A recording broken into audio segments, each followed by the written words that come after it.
All right, good afternoon, good evening, good morning, welcome, wherever you're coming in from the world. Appreciate having you here today. We're going to be seeing off patch 4.2 with a bang, with some community replays. For today, I've been sent a whole bunch of replays, especially over the past month or so, that I haven't been able to get to, so we're just going to try and blow through as many as possible today. We've got a good variety of different factions, matchups, all sorts of different fun planned for you guys, and then yeah, patch 5.0 coverage starts tomorrow. Early access with the not the Thrones of Decay DLC. We'll be starting with some of the free LC rework type stuff first. So that, again, the coverage for that starts tomorrow. So be sure to subscribe if you are not for whatever reason. But for today, let's jump on in. And we're going to start with the legendary Slade X himself, going with his patented rank 9. I mean, not patented, anyone can do it, but certainly he is one well known for it. Rank 9, this time Shades Greatswords. He's also got 2 Dread Knights, including the Regiment of Renown, the worst cavalry in the game, Doomfire Warlocks, 1 Spear, and no caster. Doesn't need a caster. He's got Crone Hellebron instead. Against a Skaven build, that's like an actual Skaven build. Somewhat. I mean, Queek's definitely a meme pick. Oh yeah, I love the full behind Vanguard here for Slade. Definitely just going to put the rats into a surprise here, and notice how the ranged units immediately closing on those death globes. We've got this Warp Lightning Cannon here and some Warp Fire Throwers mixed in with Clan Rat Spears. Yeah, Hell Pit Abomination, Queek Head Taker, and some Skaven Slaves. So Doomfire Warlocks are going to charge in and actually do something. And that take out this expensive artillery piece. They should be able to actually pay for themselves. Okay. And hang on just 1 second. Bear with me, guys. Let's see here. Okay, yes.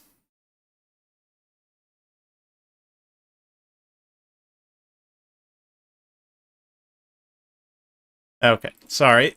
Noticed a small issue there. But don't worry about it. I was wondering, yeah. Had to restart my game briefly. Yeah, see, that's what I was saying, Nicholas. I noticed it was at 1080p. Yeah, so I actually just restarted my game because yeah, it wasn't showcasing in 4K for whatever reason, so I mean, the stream, yeah, let me look at some stuff real quick. Bear with me, guys, just 1 second. Apologize about that.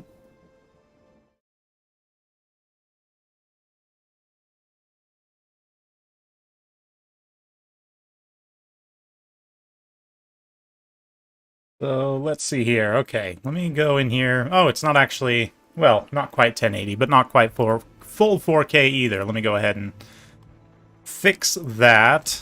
Okay. Yes. You can see here I'm rolling the old, what is this? Old DLC, the old Empire DLC versus Lizardman. I can't remember the name of right now. Marcus Wolfhart. Getting myself hyped for the new update, of course. So yeah, let's go ahead and re-jump back in with this. I don't know. The stream might also only be broadcasting to 1080p. Yeah. Yeah, the resolution was not quite correct. And now, yeah, now it's all screwed up on OBS, so... okay, there we go. Thanks for bearing with me, guys. It's been a while since I've streamed. And, yeah, it seems that switching some things around messed with my settings, so we're all reset now. Okay, back to it. Let's get back to the glorious Shades and, Doomfire Warlocks charging on in.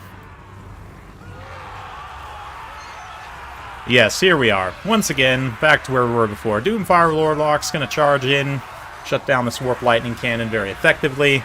And it's a surprise, all Vanguard is definitely going to hurt pretty badly. You can see Warp Lightning already coming in, or no, the Bombardment, I guess. The Doom Bolt from the Doomfire Warlocks. Yeah, Shades, Greatswords just moving into melee. Wow, look at this. Animation's looking very cool as they move into melee with their massive two-handed Sabers, very wicked looking, of course. Not really worrying too much about the ranged attacks, just basically acting as rush units. And, I mean, with the rank 9 stats and the anti-infantry bonus, they're going to be quite potent. 50 melee attack with a plus 14 bonus versus infantry gives them 64 attack versus any of these infantry-sized units for the Skaven here. You see the warp fire throwers firing in. They're actually going to get a pretty good roast there on those dread spears. Nice to see. Meanwhile, Dread Knights also closing the flank. Again, great armor piercing damage. Able to sweep on in here and shut this down in a big hurry. Oh yeah, absolutely beautiful cinematics. Gotta love the Slade replays. Anyway. Yeah. Yeah, the Shade's greatswords here. Looking to potentially mop some of these Clan Rat Spears. We'll see. It looks like they might have been actually chasing Weak, who is himself going to run out and try and duel it up with Crone Hellebron. So let's get in close. Crone Hellebron is not on foot, so she's not going to be subjected to this anti-infantry bonus of Queek, but certainly he can put in his little debuffs if he has it. Trophy Head's not currently active, but there's something. Crone's also getting charged up herself, so we'll see kind of how that fight goes. I'm going to keep it here in the corner of the screen as Murderous Prowess pops off. Shades are going to use their ranged attack somewhat. They're definitely going to need to overcome this Hell Pit Abomination, but for the most part, Knights of the Ebon Claw and the other Dread Knights here just sweeping a lot of these ranged units, Gutter Runners actually. But the Shades definitely are going to be the most cost-effective target for these Warp Fire Throwers shootouts. We see the one there. Getting blanketed as they fight the Hell Pit in the back. A little bit of Crack's Call. You don't see that super often, but it does pretty solid damage, and it's hard to dodge, so Shades do take some from that, but Warlock Engineer also taking significant damage in return from them, but they're all concentrated in this blob here up against those Clan Rat Spears. Nice opportunity for a Warp Lightning, trying to equalize things somewhat. Dark Elves having initially a lot of success, but in this second phase here, Skaven turned things around somewhat, although it must be said, Queek being caught out here by the Dread Knights, and Hellebron is extremely bad for him. Hellebron's got great stats. She is taking quite a bit of damage, only 5 melee defense with Trophy Heads active, but still 74 melee attack, and like 600 weapon strength. Queek's at 590, so these two heroes are absolutely going to beat the brakes off of each other, but Crone having that horse and having the anti-infantry bonus of her own does give her somewhat of an advantage here. Plus 20 bonus versus infantry. So yeah, quite the bloody duel there of those two unloved characters. Some more Warp Lightning for the Shades. Great swords as they cut down the Warlock Engineer. And Hell Pit Abomination perhaps might get some healing here to try and stabilize for the Skaven, but will it matter? No, it looks like it doesn't end up getting the healing. Skaven Slave Spears just pop on out. And with Queek going down, that's probably going to be the end for the Skaven. Death Globes trying to get an open firing lane, just struggling consistently. Hey, thanks Flavortown Hero, appreciate it. That's a great name, by the way. You know if Norska, Mammoths, and Beastman Cygor's getting a buff for rework? No, I haven't heard anything to that effect. But UI is massive. UI needs some love. Yeah.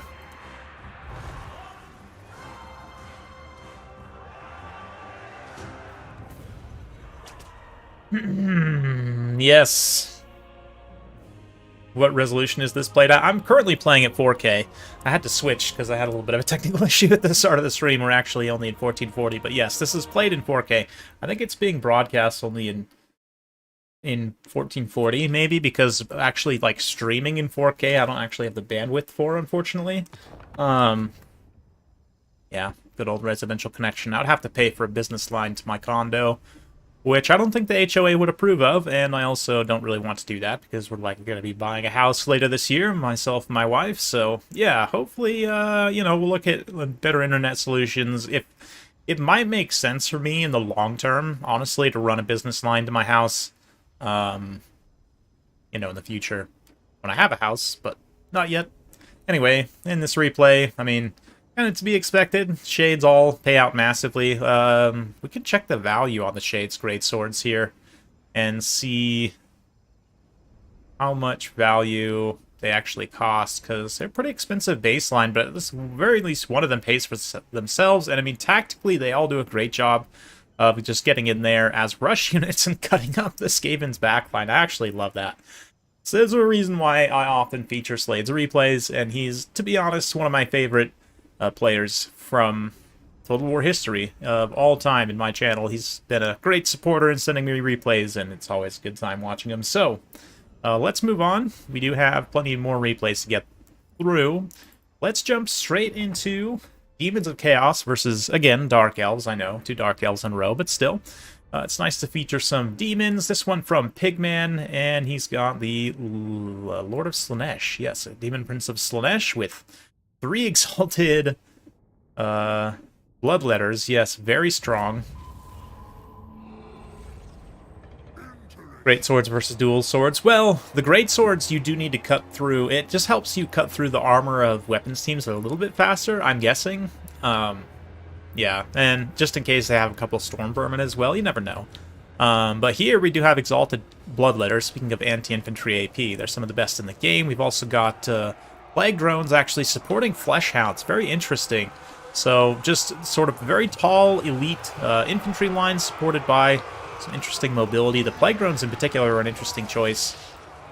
You are likely to see a lot more of these guys in the coming weeks as, you know, Nurgle takes the spotlight along with the Empire and the Dwarfs, but for the time being, this mixed Demons force just duking it out as they move forward here.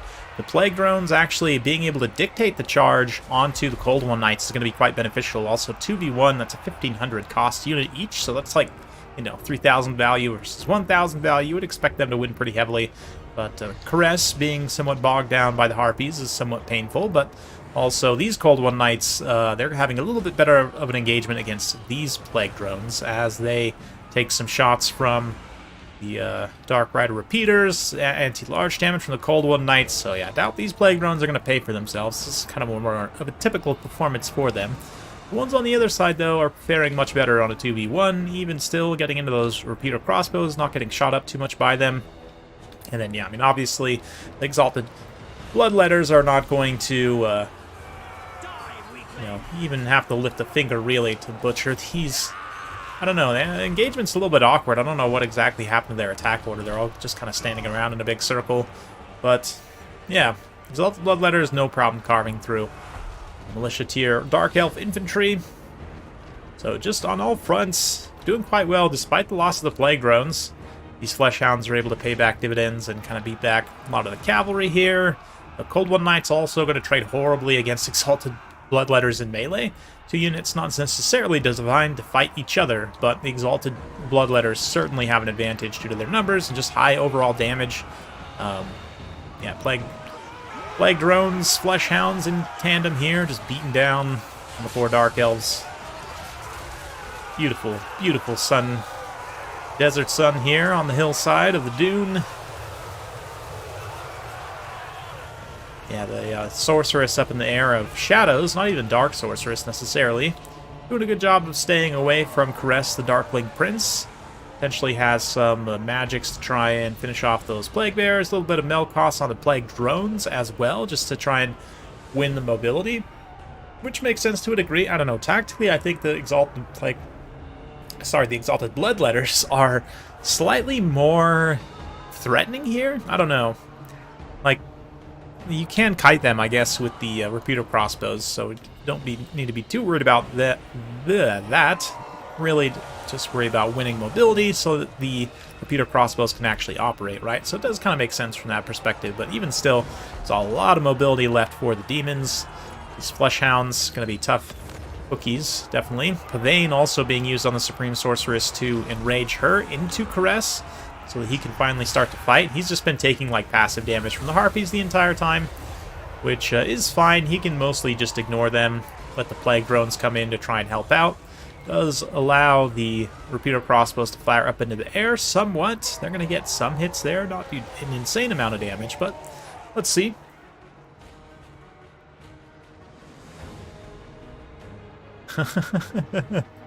Best looking Dark Elf army I've ever seen. Yeah, it's definitely aesthetically pleasing for sure. Flesh Hounds, Cold One Knights.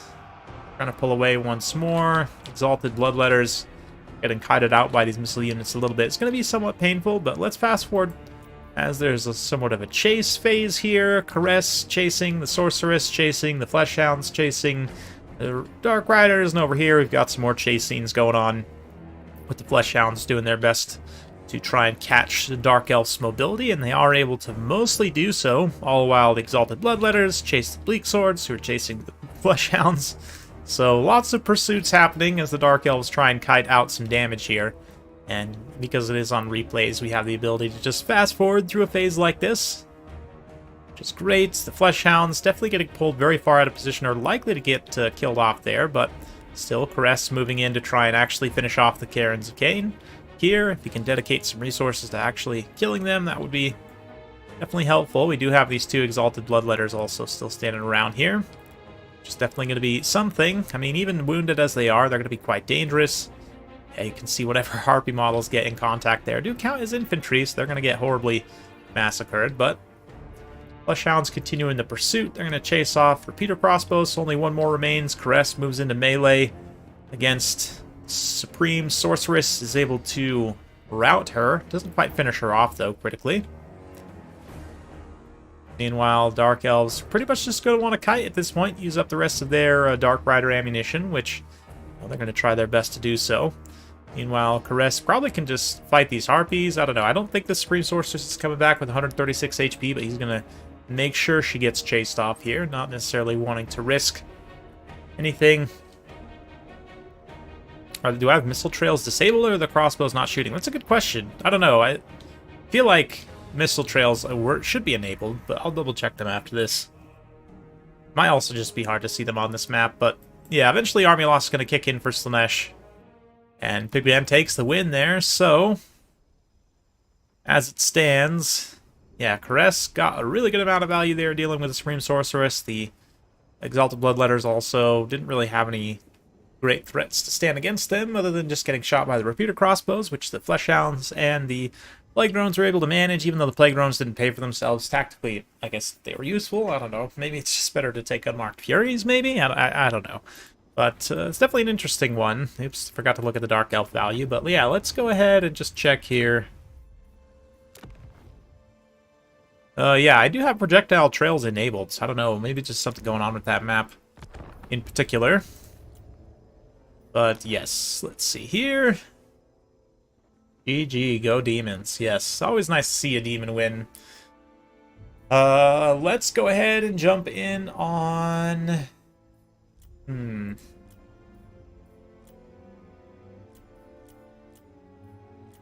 Let's jump in on this one. Even though you guys are going to see a lot of dwarfs in the coming days, as mentioned with the DLC, we can definitely look at this dwarf replay and appreciate what dwarfs have been. I mean, they have remained unchanged for the most part, other than the Runic Magic update, which was definitely something in Game 2, but they've pretty much remained unchanged since Game 1 in terms of their core design and units.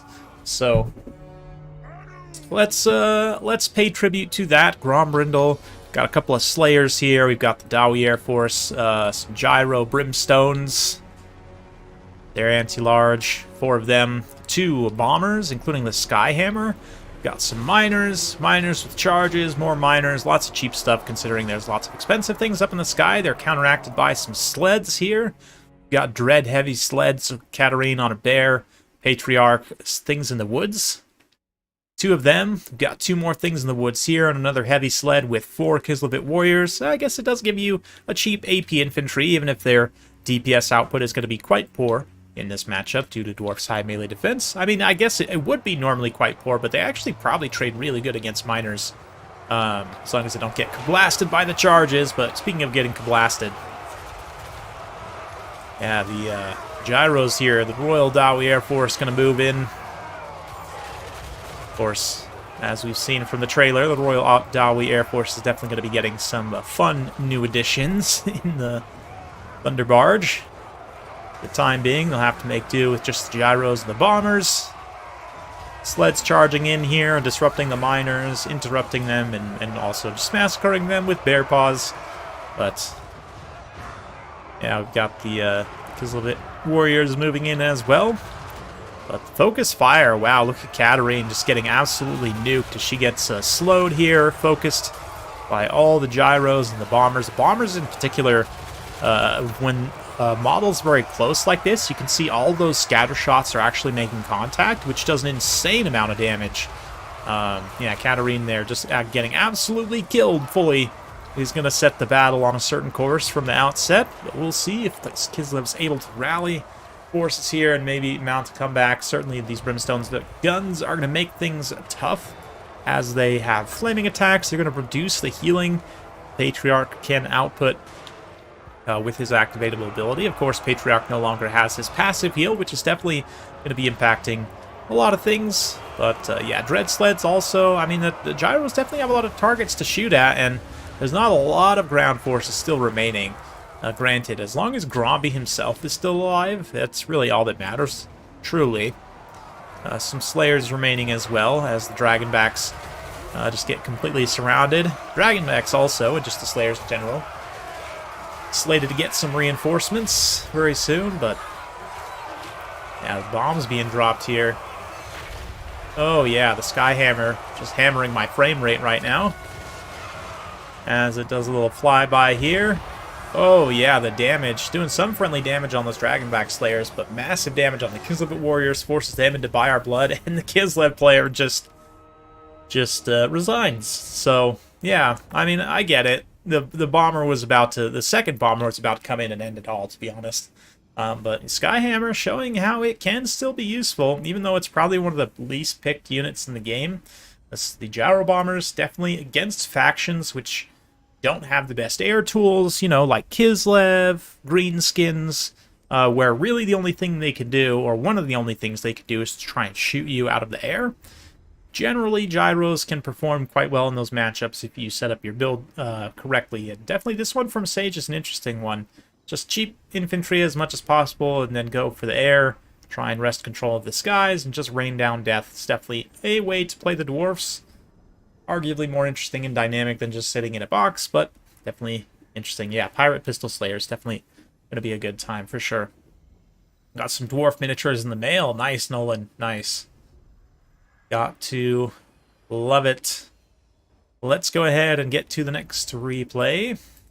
Then we'll take a big break from the Dwarfs and say goodbye to one of the last DLC's factions, the much maligned and then restored Shadows of Change, the 4.2 update, 4.0, and then the 4.2 with the new units. We got a mix of both in this Siege build from Calamity. He's up against Green One. Got an ODM Civil War here, which I love to see. ODM's, you know, very historic, respected clan in both land battles and in all facets of multiplayer, to be honest, and domination everywhere. So love to see some of their matches. Yeah, Calamity's coming in here hot with Kairos, no longer on regrowths. Instead, he's just here for Blue Fire to act as like a bow lord, essentially. He's also got the Soul Grinder for long-range to single-entity poke. Sandgores up front, 3 of them, Sour Guts, and the Regiment of Renown Screamers. Nice to see. Some Marauder Spearmen in the back line, and 2 Changebringers, one of the new units from 4.2, of course. Those flying flamers of absolute flensing. As for the Greenskins, loving the color scheme with the Doom Diver. They've got Night Goblin Warboss, who's definitely been making an appearance in the meta recently. Barrier damage being eaten up by the Doom Divers there, as Mangy Marauders also move in with their armor-piercing bows, River Troll Hag, Fermented Fungi, Spirit Leech. So just going all in to try and snipe this Soul Grinder, as it came a little bit too far forward initially. Got some Rusty Airs, Orc Air Boys, and Night Goblin Airs as well. We've got some Orc Boar Boys out on the flanks, Goblin front line. It's a Greenskins build, definitely. But what was that little Shrieking Sky Rays ability there? Their little AoE damage. Lamprey's Bite does a little bit of damage on those Orc Air Boys, kind of forces them away as well. Changebringers also come forward, and they're going to start to melt through priority targets. Mainly the bows here, in order to protect Soul Grinder and Kairos himself. So again, from a threat assessment perspective, very smart, safe play here, just to, you know, take out the targets that are threatening. to your own power units, the keys for your own success. Skull Grinder did take a lot of damage in that initial snipe attempt, but of course was able to survive.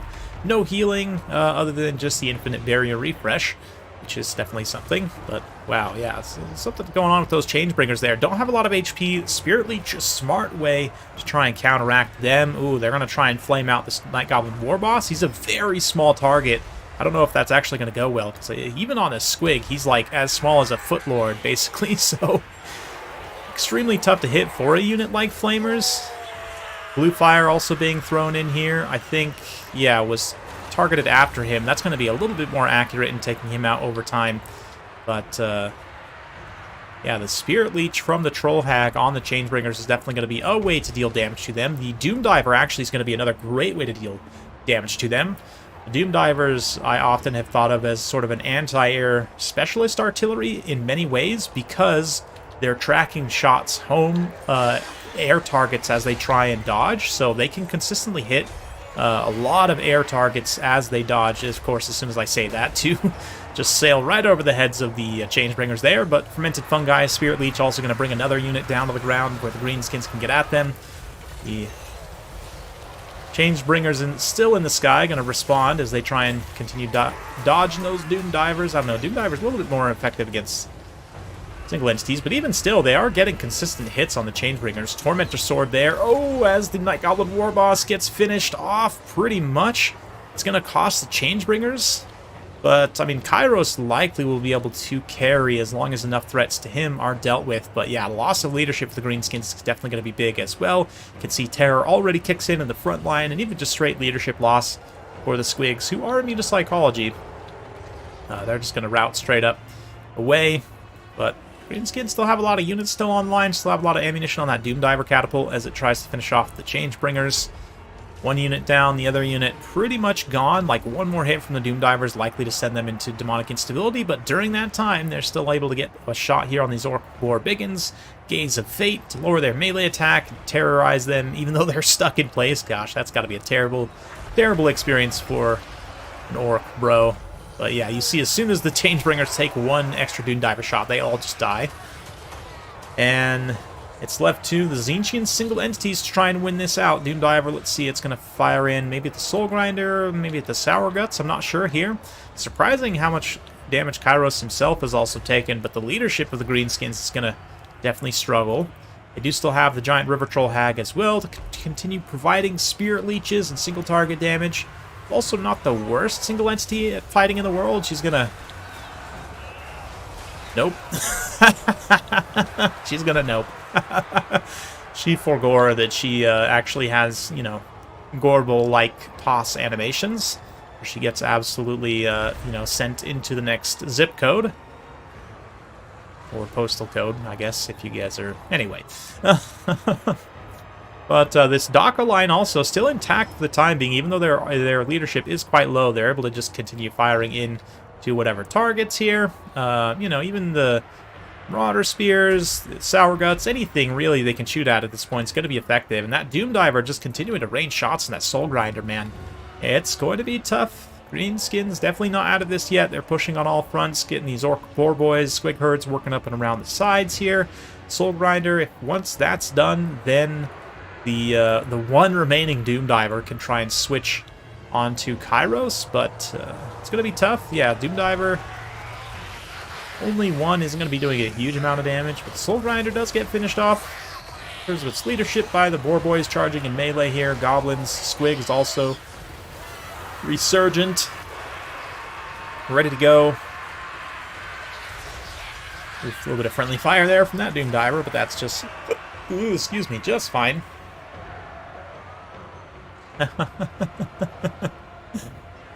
Yeah. Well, going to be popped here now, which does help some units, I guess, in melee. The Squig Herds, the River Troll Hag, yeah. Tzeentch, other than Kairos, really isn't doing too hot. We're going to see some Spirit Leech on the Sour Guts just to try and finish them off. And I guess the thinking here for the Greenskins player is just to army loss Kairos, if possible.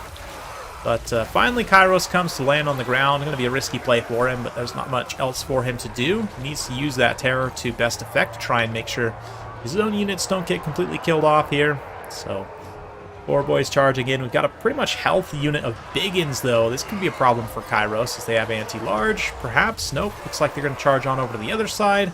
Rear charge these spears, try and shut them down, bail out the River Troll Hag so she can help in the single entity fight against Kairos. And it's looking a little dicey for Tzeentch right now, but oh yeah, the Gaze of Fate plus the triple vortex. I forget the name. Tzeentch's Firestorm, of course. It does a lot of damage in a very concentrated area, and with the Gaze of Fate locking these units in place, it's gonna, you know, massacre multiple units of greenskins, including those healthy-ish boar boys. That will definitely help equalize things here, although Kairos also being stopped up by Spirit Leech. The River Troll Hag getting into a Haggard Wizard duel here. Battle of the Uglies, definitely. I don't know. Kairos is a pretty bird, if you will. Let's see. It's definitely going to be anyone's game still, although certainly Kairos getting pelted with all these arrows does not help his case. He is going to peel now, realizing this, and go back to try and tear out this back line. Tzeentch's Firestorm back, if he has one more on these archers, would be devastating for Greenskins' cause. But just in general, using that terror and Kairos even somewhat limited, but okay melee stats. Let's see what he can do here. While these spearmen continue to hold out in the front line. Another Spirit Leech from the River Troll Hag and the point-blank shooting. Yeah, there's another Firestorm. Might have put it right on the corner there of these two units rather than in the center of the one, but still is going to do some damage.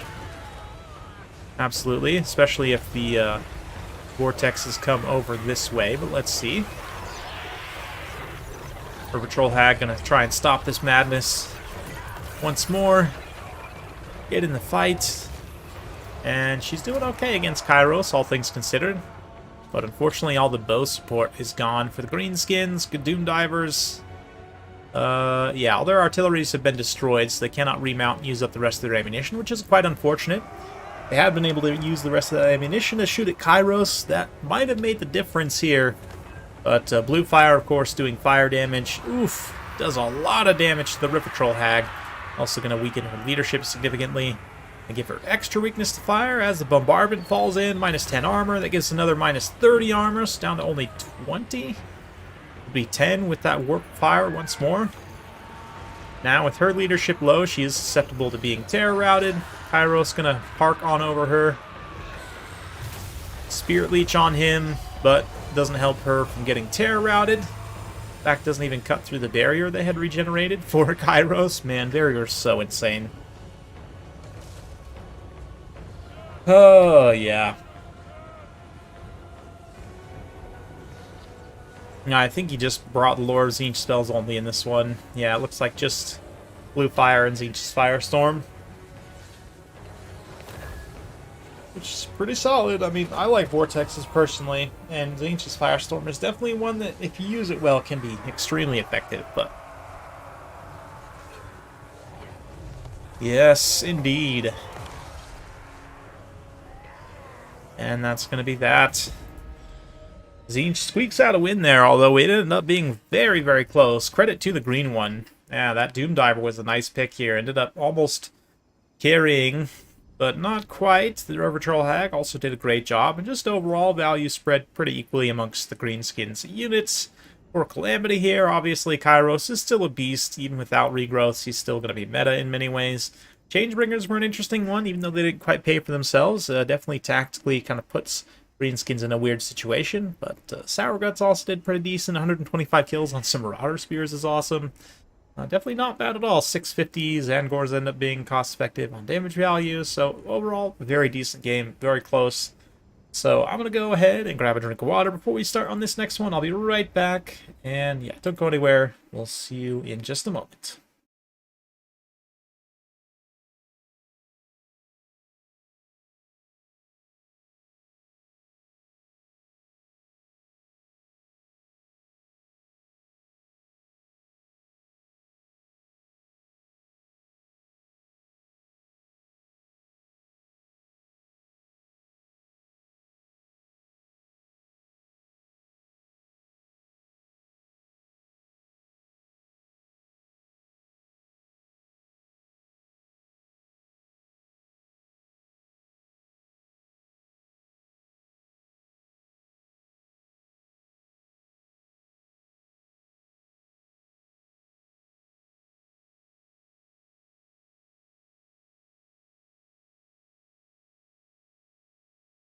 All right, I am returned, and let's go ahead and jump into this one from Radar Rohan from like a month ago.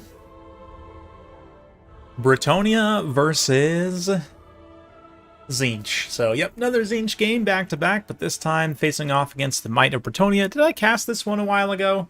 I might have casted this one some time ago. I don't think so. But regardless, we've got 3 Centaurs, great weapons, and 2 Knights for Tzeentch, so definitely Pigman looking to counteract with some cavalry, once again with Kairos, of course.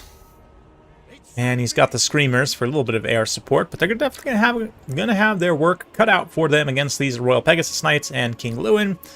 Just some Marauder Spears and a single basic Marauder. Didn't quite have the gold for the Spears, I guess, for that one, which is fine. We've got some Spears also for Bretonnia, a couple of Blessed Field Trebuchets, and some Peasant Pox arrows alongside men-at-arms, shields to protect against the blue fires.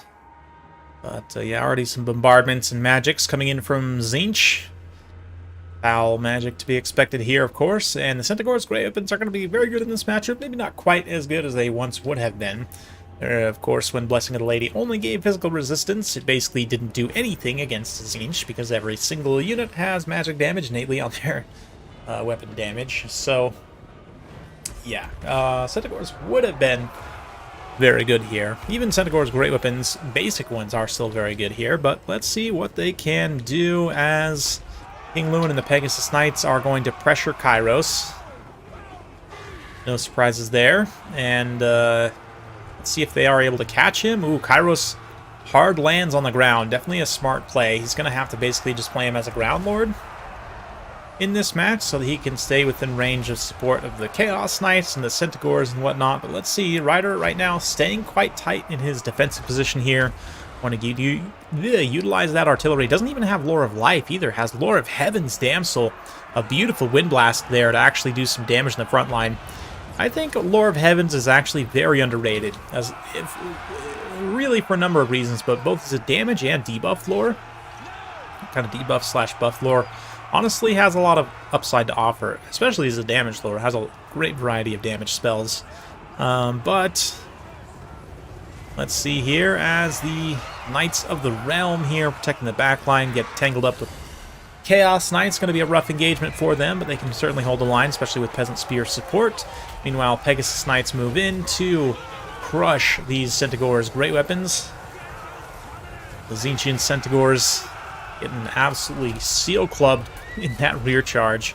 Although they had done a lot of damage to that Knight of the Realm. Yeah, they both get terrified away and just absolutely crunched by the Royal Pegasus Knights. Another beautiful rear charge here. Sword of Corone, Curse of the Midnight Wind. So those, yeah, 0-0 stats for the Centaurs with those 2 debuffs layered on top of each other. Not to mention, of course, the armor debuff from Sword of Corone and Curse of the Midnight Wind. Honestly, just a great synergy between these 2 debuffs. Minus 60 armor, 24 attack, 24 defense. Absolutely brutal debuff. Those Knights just getting beat up very badly. And you don't even necessarily need armor-piercing damage here, right? Like, there's no questing Knights. There's no Hippogriff Knights. It's all non-AP Knights, but they're just relying on those debuffs to get the work done, which is definitely interesting. Definitely interesting. There was a time way back in the day when Bretonnia was like a half-finished faction in Warhammer 1 before they were able to fully released, and they only had access to Lore of Heavens and like a half roster, which included like regular Pegasus Knights, Grail Knights. You know, it was very, very basic. But yeah, it does remind me somewhat of that when I see classic Lore of Heavens. Let's see here. Yeah, I've got a nice wind blast there coming through, doing a little bit of damage. The Gaze of Fate there on the Royal Pegasus Knights had stopped them up somewhat. They're taking some damage in response, but surprisingly for Bretonnia, they've been able to keep those archers and the trebuchets online for the most part. They're going to continue firing away out the distance. Screamers chasing some Knights of the Realm off the field, arguably over-chasing a little bit, but that's okay. The Pegasus Knight's going to get back up into the air and try and pick out another engagement here. They got to be careful. Because of the lack of healing, they've definitely got to be careful not to, you know, take any seriously bad engagements where they're going to take a lot of damage, but ooh, dangerous here. They're going to drop down on those Marauders, open themselves up to a rear charge somewhat, but it looks like the Centaurs already had an attack order on the Blessed Field Trebuchets. So they're going to move in there. Swing those big old two-handed axes.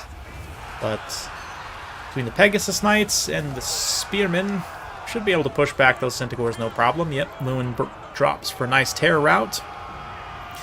And then the Royal Pegasus Knight's going to countercharge these Chaos Knights. Spearmen moving in. Lewin once more. We're going to see some debuffs again on the Knights. Sword of Corone. See if Curse of the Midnight Wind is available. I'm not sure what happened to the Lord of Heaven's caster. I'm assuming she's still around. Didn't get sniped by Kairos, which is a big assumption. It looks like, yeah, she's attempting to be sniped by Kairos right now. But nonetheless, a little debuff here. Sword of Corone staying up for quite some time. Allows those Chaos Knights to be beaten. And suddenly, the mobility situation is really starting to be a struggle for the, I was going to say Beastmen, but for Tzeentch here. Due to the archers and trebuchets still being alive, Bretonnia can just keep firing, right? The whole time Tzeentch is like running around, trying to reposition, find openings and good engagements for these mobile units. The whole time, archers and trebuchets can just be firing away, generating value, and continuing to deal passive damage to those units as they try and do something. You see there, Knights charging in, just kind of getting drowned in Battle Pilgrims. Ooh, actual Battle Pilgrims mixed in here as well. Didn't notice that before. Makes sense why they traded so much better, though. The Royal Pegasus Knight's going to move in for their final engagement, actually get beaten by the Shrieking Sky Rays, but at the end of the day, they got so much value, I would imagine. Yeah, almost 2,000 damage value on them, so definitely paid for themselves. Can't really criticize too harshly. But definitely still anyone's game. This mobile force for Tzeentch, again, is a problem, but the archers being able to respond, especially to the lower armor, Marauder Horsemen and Centaurs, quite effective. Spearmen also, plenty of Spearmen to just keep inundating those Chaos Knights, keep drowning them in bodies. Well, let's see. Lewin's going to charge on in here. Kairos wants none of that, so he's going to wisely move away. Looks like the archers now shooting at the Shrieking Sky Rays up in the sky. Chaos Knights still lurking in the background. Haven't been shattered, which is a problem for sure. Looks like Tzeentch is trying to form up what's left of their mobility. The archers now shooting into the Centaurs. Yeah, it's a little bit painful how long it takes for the archers to reposition and everything. Start shooting, but at the very least, you know, they're trying. Lewin can only be in so many places at a time, but certainly anywhere he drops down, his terror is going to impact these very tattered Chaos units that remain. So let's fast forward a little bit through this cleanup phase as Lewin attempts to route whatever he can get his hands on. Knights move into this last pocket of resistance here. The Spearmen manage to hold out with his leadership support of the Damsel. Long enough, at least, for Lewin to get to the area, start to use his terror once more to finish off these very tattered units. Sword of Corone, debuffing the Damsel of Heavens, moving in here to provide her melee damage, just to, you know, get every little bit that counts late in this game. Tzeentch is going to continue that blue fire for as long as possible to try and do as much damage to Lewin as possible, but ultimately he is such a Chad. He has no problem, you know, finishing off and shattering what's left of these units. The question is, can Lewin beat Kairos plus these very tattered Shrieking Sky Rays in the late game? Especially with the Damsel of Heaven still alive. Ooh, yeah, that Lion Shield, because it does both missile and spell resistance, it applies to Blue Flame both effects, right? So it's 80% resistance against Blue Fire. A lot of people don't realize this, but magic missile spells do count as missile attacks for the purposes of missile resistance. Yeah, and that also includes something like a Dragon's Breath attack, actually. Any magic missile or missile attack would be subjected to that. Yeah, see, without it, Lewin's going to be quite a bit more vulnerable. Still, doesn't take an insane amount of damage from it, but still. Every little bit helps. Eventually, Tzeentch is going to lose everything to shattering, except for Kairos. Yeah, Lewin moves down, shatters the Knights.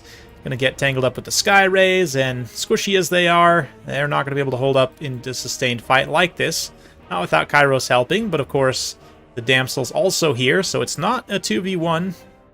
More like a 2v2, at least briefly, until the Shrieking Sky Rays evaporate. Then King Lewin, with his regeneration, can move in on the true 2v1, and I think we pretty much know how this is going to go for Kairos. Yeah, not great. Definitely not great. So there you go.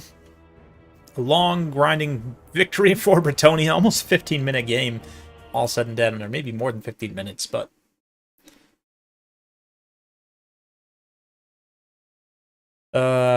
yeah, brutally cost-efficient infantry. Empire could basically never beat them. Yeah, back when the men-at-arms halberds were like expert charge defense and very cost-effective and great stats. It was interesting. He does inflict terror. Yes, Kairos does inflict terror. Absolutely does cause terror, but so does Lewin, and he puts that to good effect here. Royal Pegasus Knights also getting massive value there. Just good value spread kind of across the Bretonnian build, to be honest, for the most part. Love the Damsel of Heavens, too. Definitely an interesting pick. Not something you see every day. Kairos, of course, is super strong. Yeah, the rest of the build surprisingly comes up just a little bit short of what you would want for true cost effectiveness for Pygmalion Siege build. But there you go. Anyway, that's a fun one for sure. We'll go ahead and delete that. And let's go to another Rider of Rohan. This time it's going to be High Elves, of course. Of course. High Elves versus Skaven. We've got the Phoenix King here coming in with Snitch, an Assassin. Plague Priest. He's got a bunch of slaves, bunch of Gutter Runners, and Night Runners. 3 Jezzails and 4 Rat Ogres. Got 4 Silver Helms, 4 Lions, and some Spears, Tyrion. That's it, Lord Deathcaster. I mean, it's a build for the High Elves, definitely, so... let's see how this goes. Massive skirmish potential for the Skaven, but they're going to have to use it effectively.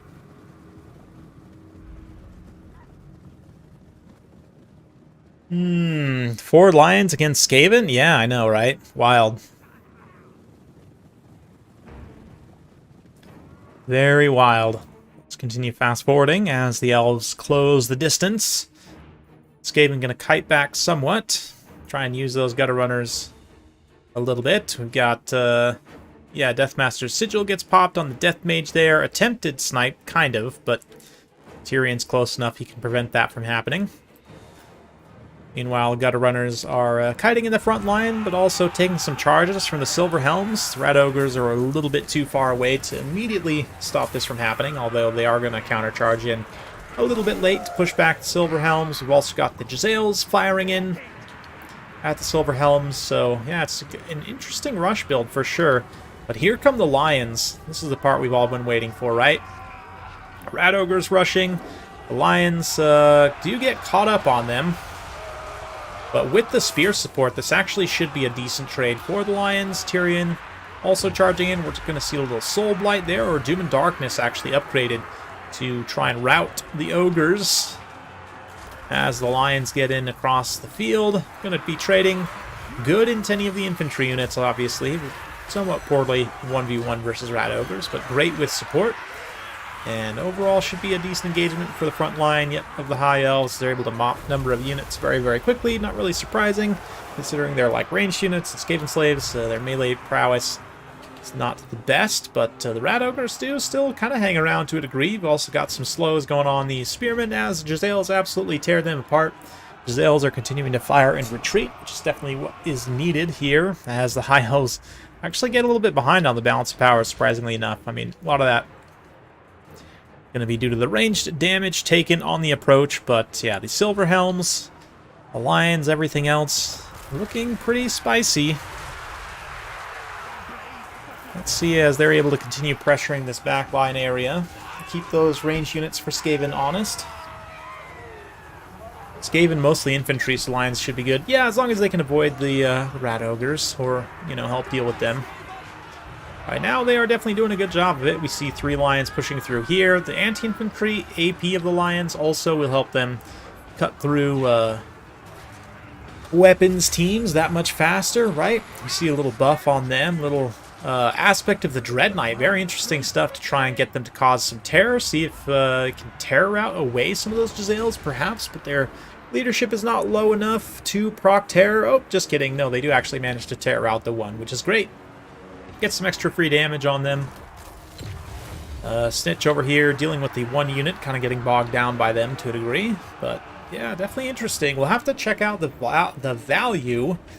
The value of the Lions. Yep, the Lions, as they come into this late game part, they likely, if they're able to eat the weapons teams, will pay for themselves. But we'll see.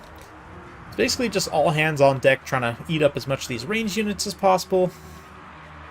Let's see, Rider Rohan also looking a little bit dicey. Does manage to shatter one Jezzail and reroute the other one pretty close to the edge of the map. They should be basically done. The other one's also getting beat up by Tyrion, so Jezzail shutdown mission has been mostly successful. As for the rest of the build, I mean, Gutter Runners, Night Runners don't have much ammunition, so they're already starting to run out, which means they're going to have to move into melee, which they'll be okay at doing, certainly, even against something like a spear. But spears continuing fighting against the Rat Ogres, just now giving up their leadership. And yeah, Snitch in the open field, just like fleeing Tyrion, as the Lions just pretty much pretend that those Night Runners don't exist, as they catapult them across the field in pursuit of Deathmaster. I mean, yeah, Feint and Riposte. We've got Aspect of Dread Knight on Tyrion. Assassin's Trophy also. No Feint and Riposte, at least not initially, but 2v1, that's going to be a problem. Weeping Blade nuking his armor by half. Yeah, the Deathmaster definitely in his element now with the assassination of Tyrion in the cards. Let's see if he can get his Heart of Avalorn. Yeah, Aspect of Dread Knight. Dew and Darkness, I mean, to nerf the leadership of these units around. Tyrion does get his healing proc before he routes. Very important, especially against the scaling damage of Snitch. But he still routes after it procs, which is definitely going to get him somewhat out of trouble. But the High Elves are looking very thin on the ground. Yeah, unfortunately, Lions don't have much staying power, so even though they got in here and got an impressive number of kills, probably largely paid for themselves, to be honest. Yeah, this one, like, 2x its value, which is very impressive. It's not really... Yeah, it's looking a little dicey. Like I said, these Night Runners, Gutter Runners also being able to chase High Elf units off the field is going to be pretty important. Deathcaster still being alive also is somewhat helpful. Let's see here. Tyrion moving in to rout the Skaven Slaves as he rear charges them. Mage of Death also continuing to chase some routing units here. So let's fast forward somewhat as we get another cleanup phase.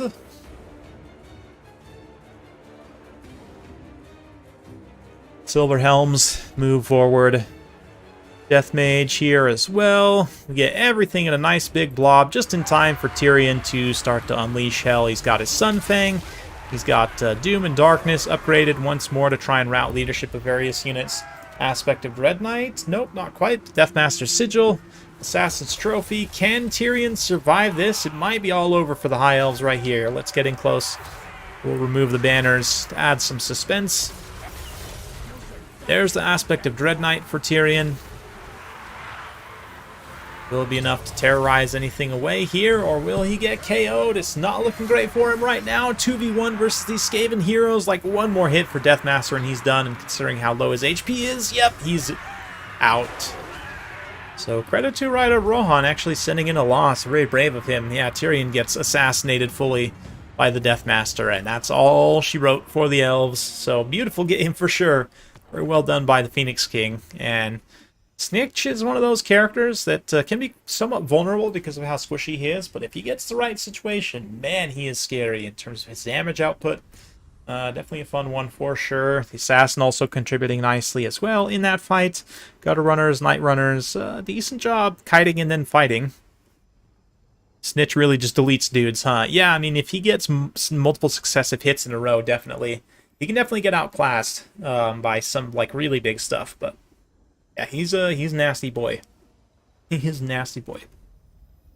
Rat Ogres also do their job of helping stop up some of this higher mass stuff. Yeah, the Lions are definitely not what lost Rider of Rohan the game. I would say Silver Helms are really quite poor, and it could probably just be replaced by Reavers for the most part and basically accomplish the same thing while still allowing more gold to take in maybe, say, a couple of key archer units just to try and fire down a little bit of range DPS, but not really sure.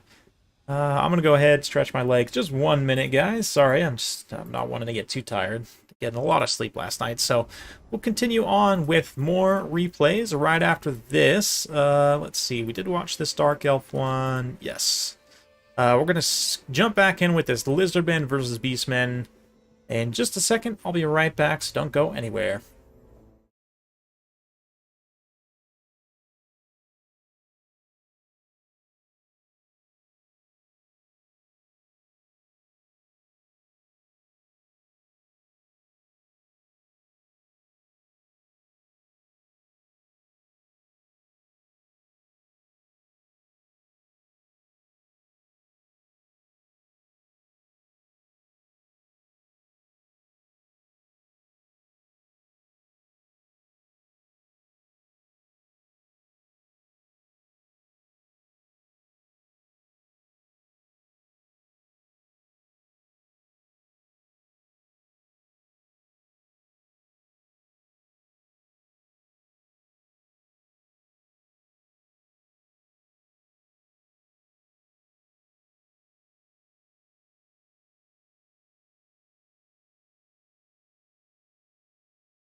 Okay, I am back. Legs are stretched. Yoga's done. Just kidding.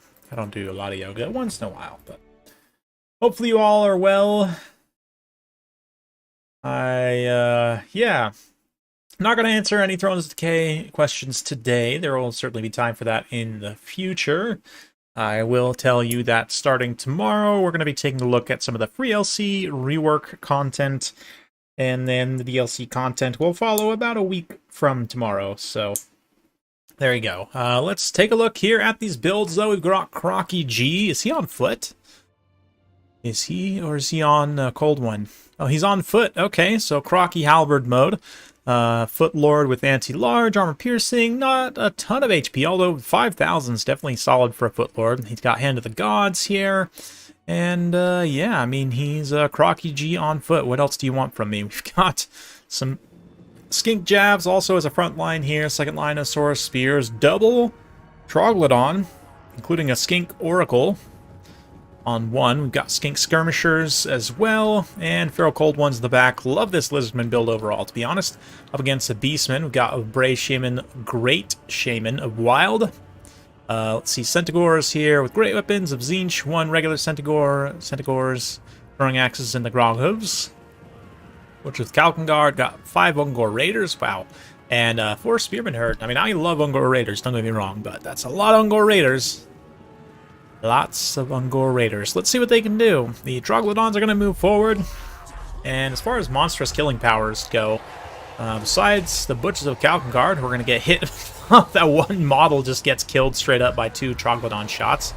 Yeah, they're going to be the best answer. Mass shooting also of the Ungor Raiders could deal with the feral Troglodons here. I'm not sure. I think they're actually targeting shooting the skinks, which I don't know about that, but over on the flanks here, we get Centaurs matched up against Feral Cold Ones and also inundating those skink skirmishers. Got some spears moving in, Saurus as well, which will definitely help swing that fight, but it'll be a little bit of a mixed bag, but man, oh man, the initial damage from the Troglodons into the Butchers as they just stand passive, even for a relatively short amount of time, is going to be impressive. Krokar also attempts to stop them up. Wow, he pretty much does single-handedly. That's very impressive, at least momentarily, before they just push him out of the way. It's tough being a Footlord sometimes, Krokar, isn't it? You're not truly a Footlord, but Hand of the Gods moves in, does some damage to Great Bray Shaman. Probably not as much as Croc would have hoped, but that's okay. Both the Trogs can now turn and fire as well. Trying to get a little arc over Crocky G, and man, wow, just triple huge hits. Krokar gets a hit, both the Troglodons hit back to back, and just like that, the Lord gets hard sniped for the Beastmen. Holy cow. That was full health to dead within, you know, like 15 seconds there. That was very impressive snipe for the Lizardmen. Even still, the balance power is not really looking favorably on them as these Centaurs are able to turn the flank and just shut down this entire back line here. Get all the skink skirmishers scattered to the four winds. Krokar definitely going to have to sort of shore up with his Saurus spears and try and hold out against these overwhelming tides. Ungor Raiders in this situation are going to be great because they can keep shooting the entire time, right? But a little Earthblood there from the Skink Oracle to provide some healing to everything in that pocket. Nice, efficient 4 units, 3 of them being single entities. Yeah, Saurus Spears, again, trying their best to hold out. Skink Skirmishers really haven't used up much of their ammunition at all, but the Oracles and the Troglodons will be effective, would agree, in helping to take out these Ungor Raiders and terrify them away. Help equalize things somewhat, definitely important. Groghooves also with their throwing axes could do a decent job of dealing some damage to these Oracles. Little Flock of Doom there on the Beastmen. From the Oracle? I forgot the Oracle actually has Flock of Doom. Yeah, Flock of Doom and Earthblood, honestly, such a great combination for damage and healing, respectively. I sometimes forget about certain units, you know. There's so much in this game now. There's so many things to keep track of that it's like, oh yeah, the Skink Oracle's actually really good if you use them correctly. Like, can be meta-defining in some ways, but Lizardmen are just a really strong faction. They have a lot of tools, a lot of different ways you can go about things. A lot of their tools are very cost-effective as well. But those Saurus Spears, man, holding out an absolute horde of Centaurs as the Skink Oracles continue hiding and shooting and fighting whenever they need to. A couple more Troglodon shots there. Fell a few more of the Butchers of Kalkengard, and they are not doing good on their leadership. Units shattering here as they're being chased away. And we're going to fast forward once again through somewhat of a mid-game cleanup as the Centaurs rally and start to get together a cohesive push. They're going to get a rear charge on these Saurus Spears. The woods won't help the Saurus at all, obviously, against Beastmen. Groghooves also throwing in their poison axes, so definitely a tough day to be one of these Saurus specifically, although the Troglodons immediately move in to help. The Pale Death, Regiment of Renown, does have an AoE melee attack buff, I believe. It's one of its special abilities. Yeah, this Primeval Roar there, which we do see going off. Yeah, Focus Instincts. There we go. There's the Primeval Roar. Buffs the melee attack of all these units. Saurus Spears up to 48 melee attack, 38 defense. Definitely hitting hard. 73 attack on the Pale Death there, as it gets a couple charges on the Centaurs, but Troglodon's looking to potentially carry here. Beastmen don't have enough anti-large really left at this point, other than shooting them to finish it. So, especially with the Earthblood continuing to just keep these single entities healed up very efficiently. Again, hitting all 4 targets, including the spears here, as a support infantry, just so that they don't get too isolated. But man, the Beastmen are pouring in everything they've got here, every single missile, Centaur cycle charging. You know, it's just absolute slugfest for the remaining Lizardmen units, and you can see a lot of the archers and others are targeted on the Saurus Spears, which I kind of get to an extent, but at the same time, I also think all that ammunition needs to be going into these Troglodons, and especially the Oracle as the priority. Like, he's the healer, right? You always got to kill the healer first. But a little Flock of Doom there to do some more damage. Try and finish off some of these Ungor Spears will continue fast-forwarding as the single entities fight. Nice thing about the Troglodons, too, is like if the Beastmen do want to try and just sit back and shoot, the Troglodons, to a degree, can shoot back, although certainly would probably be better to discharge the Ungor Raiders in that situation, but still, they finish off some more of the Grog Hooves, trying to eat the last of their leadership, and basically just any time the Beastmen take to reposition, right, they're going to be, again, taking damage from the Troglodon's range attacks that entire time until they're out of ammunition, which is getting close, but another Flock of Doom there to deal with the Ungor Raiders. HP damage is enough that with a quick cascading terror route, army losses kicks in, and that's going to be victory for the Greenskins. Very nicely done by Calamity there. I love the double Oracle build, I must say, or the double Troglodon, including the Oracle, who himself almost 3,000 damage value plus the healing. Just absolutely incredible. Foot Crocky as well is awesome to see. Can be quite cost effective and tanky, as we saw there. The rest of the build kind of just gets completely rolled over, but that's okay. They do enough to help contribute here that these single entities have success. For Seagau's, man, that Bray Shaman, that was remarkable how quickly he was sniped.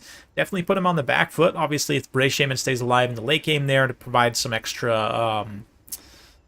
not devolve. Traderkins, that could have swung the late game, certainly, but he didn't, so there you go. Yeah, Centaur is definitely wildly effective here, and just in numbers especially, could be so hard to deal with. So credit to Calamity for winning that one out. Greenskins, yeah, Lizardman. Greenskins won, absolutely.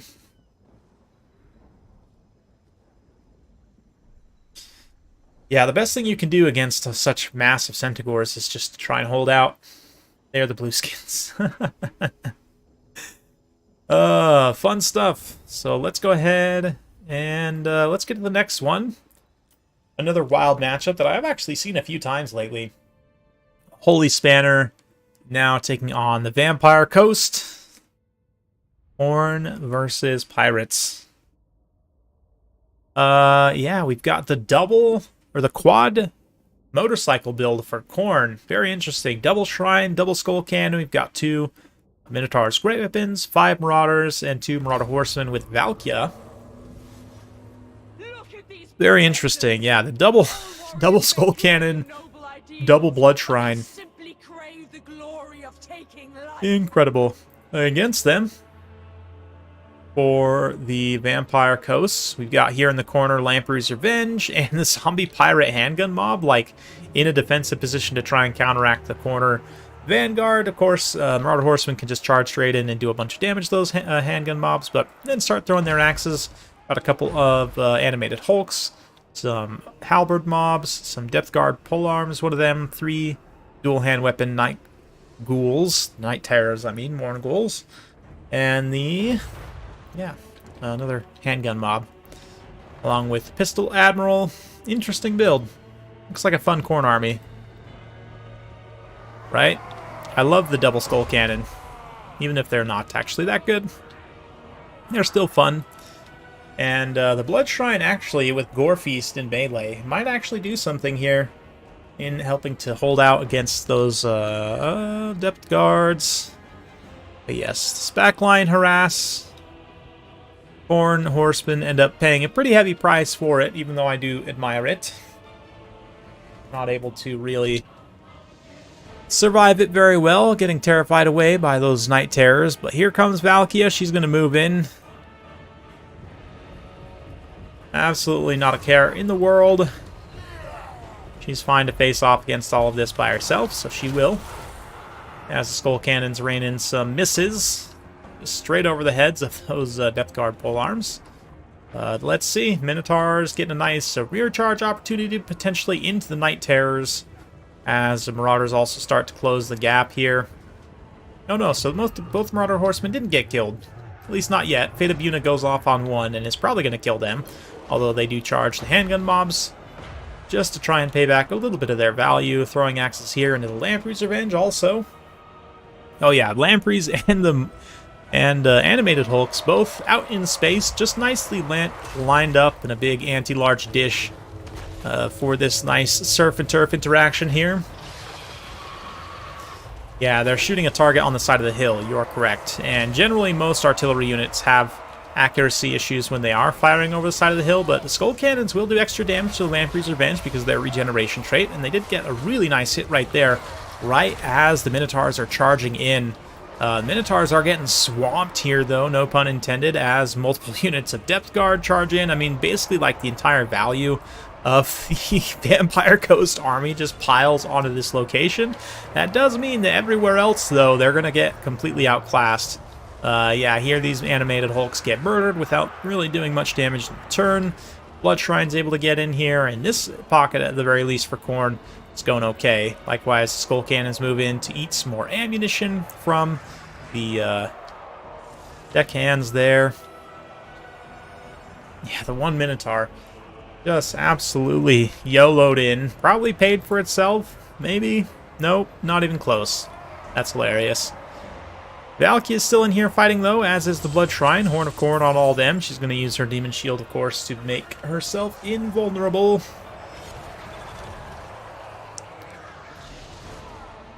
Some more damage coming in here. Some more Spirit Leech there on the Blood Shrine as it fights the Admiral. But we got some stuff coming back from routes, and the Skull Cannons pull back with the ammunition they were able to regenerate. I shoot relatively close into the back of these Lampreys. The Flaming Throwing Axes, of course, again, doing extra damage. We can see some models getting taken down there for the Lamprey's Revenge.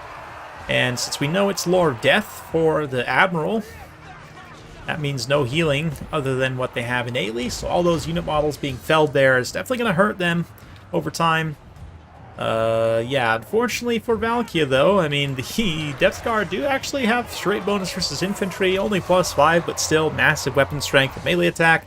In a surround on her will definitely do quite a bit of damage, so it's a painful situation, but some of the Depth Guards are actually going to go after those Marauder Horsemen. The Skull Cannons also now have an opportunity to fire into a beautiful blob here, while this phase also, the one Depth Guard in this area is helping to clean up some of these infantry, but the Minotaur's Great Weapons plus the Blood Shrine is proving to be fairly tough. They are going to try and stay away from those halberds, though. Not a surprise, the Depth Guard halberds are not something I want to be a part of. So just moving on over here to the other Blood Shrine. Trying to get with Valkia and take out these anti-infantry Depth Guards. Likewise, the Skull Cannons once again move in to eat some Marauder, or some now Depth Guard heads, actually. Yeah, there's not really a lot of zombies left at this point. It's mostly Depth Guards, so they've got to get kills on the elites if they want to regenerate some more ammunition, which they're able to a degree. Yeah, Lore of Death instead of Lore of Vampires, very curious. This map is great for Khorne tactics. Yes, it has a lot of these kind of undulations and hills that break up line of sight, allow Khorne units to maneuver a little bit more without getting quite so shot up. But it's going to turn into a big degenerate blob fight here at the end, towards this side where Khorne's got all their war machines fighting. They've got their Marauders moving in, especially this Horn of Khorne now on the Minotaurs. 82 melee attack, just massive damage on everything, even though not that many large targets in this fight currently. They're still able to do enough damage to just finish off two of these units of Depth Guards. I mean, I say finish off. Right now, the Hunger is currently like keeping pace with the Crumbling, so both of them are going to survive for a little bit longer here, but eventually the Crumbling will outpace. Yes, and they fully disintegrate. But the question is, will the Halberds be able to clean this up? They are quite healthy still, all things considered. And the Khorne Chariots are regenerating just like the Depth Guards are, right? So, thing is, too, is the Skull Cannons, as they pull out, they'll take a shot, pull back in. They can kite quite effectively here for quite some time. Like this one, up to 5 ammunition, could pull back and do quite some shooting here. But still continuing to just fight in melee for the time being. Unfortunately, both the Blood Shrines do suffer demonic instability and disintegrate, but they also kind of explode. I don't know, does the explosion deal some damage? I think it does. Let's see. Boom. Actually, I have no idea. It looks like it should, certainly. But whether it does or not remains to be seen. But balance power slowly creeping in Khorne's favor as the Minotaurs are able to grind it out. Even though they are going to rout, they still do enough damage to force animated Hulks and else into crumbling. The point-blank shots, again, from the Skull Cannons also doing some great damage here. Nice. Blasting one of those animated hulks. Very close range. Little Spirit Leech there on Valkia to try and take her out. But at this point, things are looking quite bad as a lot of units start to disintegrate. There's just a handful left for the Vampire Coasts, and they're really not doing great either. These Night Terrors are also crumbling, right? They're soon going to be subjected to undeath again? I don't know. Skull Cannons here. To 4 ammunition once more. Horn of Corn up to 55 melee attacks. They can definitely get the hits in. I mean, 55 melee attack plus an extra 24 bonus versus infantry. Yeah, 79 melee attack against those depth guards. The Corn Horsemen charge in once more with their dual axes, anti-infantry, ready to go. Just an absolute grand time. I think, yeah, the Skull Cannon Bloodletters, like the crew, they have to be some of the most jolly lads in the entire game. Like, in terms of having fun, they seem like they're up there in the top 5 units that are just having a blast with their animations. Pun intended, absolutely, for this, this Fleet Admiral just getting plunked by the Skull Cannon. And yeah, just the Admiral left. I mean, she can try and shoot back with a pistol to a degree, but considering she gets staggered by their shots and sent flying, she's going to have a hard time responding effectively. And, of course, they can now move into melee once they've eaten all their ammunition up. And that will be all she wrote for the coast. Very fun game. Wild build from Khorne. Love to see it.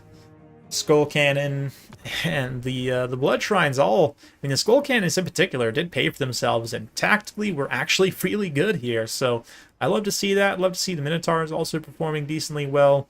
700 value on some Marauders of Khorne. It's got to be a record for them, I think, honestly. And the Marauder Horsemen also staying around in the late game. 1,263 value on them. Really very good. Valkia getting head pats from death. Yes. Let's see here. So, the Admiral of Death gets pretty good value. Hard to argue with that, although healing is also very good. The Death Guard also pretty good in this matchup. They trade okay. The rest of the build is a little bit of a mixed bag. Some of the Halberds do okay, I guess, but definitely an interesting one for sure. Ends up being super close, but just not quite enough there at the end to finish off Khorne. And I will say, the regeneration, the Gore Feast on those chariots, just helping them sustain that little bit of extra damage, and the refilling of the ammo also of the Skull Cannons as they fight in melee was very critical here to success. So GG, well played all indeed. Let's see, how long have we been going? About an hour and 20 minutes, okay. I'm planning on going for about 2 hours today, so we've probably got about another 40 minutes or so. Could get through a few more games. Let's see here. We haven't seen any Grand Cathay, nor have we seen any Slaanesh. Empire, again, we're going to see more of soon, so that one we did watch already as well. This one we did also. So let's see. Let's go Grand Cathay versus Dark Elves, perhaps? Or, you know what? Let's get through some more Undead Scums with the Green Scums. Yes, Double Giant and Azag versus Vampire Counts. Tower of Hoeth, classic map. We've got the Regiment of Renown River Trolls as Swamp Things, causing terror, making them immune to terror as well. The Regiment of Renown Orc Boar Diggins with their extra armor, 1 Savage Boar. Got just the Rusty Airs, 4 Orc Boys, and 4 Goblins. The 2 Giants is definitely solid in this matchup. Giants, even before they were buffed, were decent against Vampire Counts, because they kind of have to fight you in melee. They can't just shoot them, right? But we also have Kevlar here on the opposite side, double Morngul with some Blood Knights, and double White King as well. Sort of an old school build, I like it. I've got some zombies, a Corpse Cart. Yep, Tithe on the far side, Skeleton Warrior, Stearnsman, Graveguard. Okay. Good stuff. Cathay versus Dark Elves. I think we'll probably do that one next, Steve. Definitely want to get that one in for today. But a little Spirit Leech to open things up from Azag on Heinrich. Not really much of a surprise there, as Greenskins do a little bit of spell kiting on this initial phase. Just try and get the little bit of free damage. Not free damage, you gotta pay some Winds of Magic for it, but yeah, you can see here that the Giants and the Cavalry just kind of responding to where the Blood Knights go, mirroring them, making sure that they have opportunities to countercharge in. But let's see, did these guys take Scabscraft? Yes, and wow. I thought Scabscraft didn't do nearly that much damage. I haven't really been taking it that much, to be honest, but here, just nukes the Rusty Airs, absolutely. Maybe that was the double Scabscraft at once, but still, that's very impressive damage for the White Kings. And the Blood Knights now charge in. Boars are going to countercharge. We've got Summons, Spirit Leech. Azag charges in here. Just an absolute escalation on both sides. And yeah, it's going to be both players giving it their all. We've got Krell summoned up in here as well for the anti-large. The Giants are not in this position. They are currently kind of trying to screen the Vargulfs out. And the Swamp Thing's also kind of in a more forward position here. But let's see. If Azag can actually get in here and snipe Kemmler effectively, that would be huge. But it does look like the Vargulfs will be able to change that fairly quickly. Broken Tusk Mob also, even with Azag's hard armor, are still getting absolutely crumped in here. 59 melee defense and 130 armor, though. Definitely does help. But, you know, you got Krell chewing on the flanks here. He is going to try and get at Azag until Azag gets up in the air, and then Krell's going to... Yeah, he's just going to stand and fight the boars for the time being, I guess. Not really a lot else for him to do, but... The Giants also get in here against the Vargulfs, and it's just a big chaotic blob. Messy fight. I mean, you wouldn't have it any other way between these two factions, to be honest. But Swamp Thing's also standing and fighting just fine.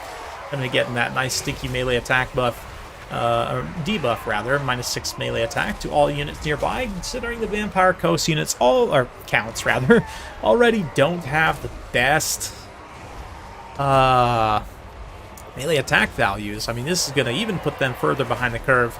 Whereas the Greenskins now getting wall buffs up their own melee attacks, so certainly their damage output is going to be much better, but you have to consider the healing, of course, for the Vampire Counts, which will be sustaining them substantially through this fight, although this is just a regular Corpse Cart. It's not an Unholy Lodestone, so there's no passive healing from this, only really from Kemmler himself with his Chaos Tomb Blade, which, granted, it is pretty much like an AoE Invocation of the Heck. It actually does resurrect unit models, which is quite good.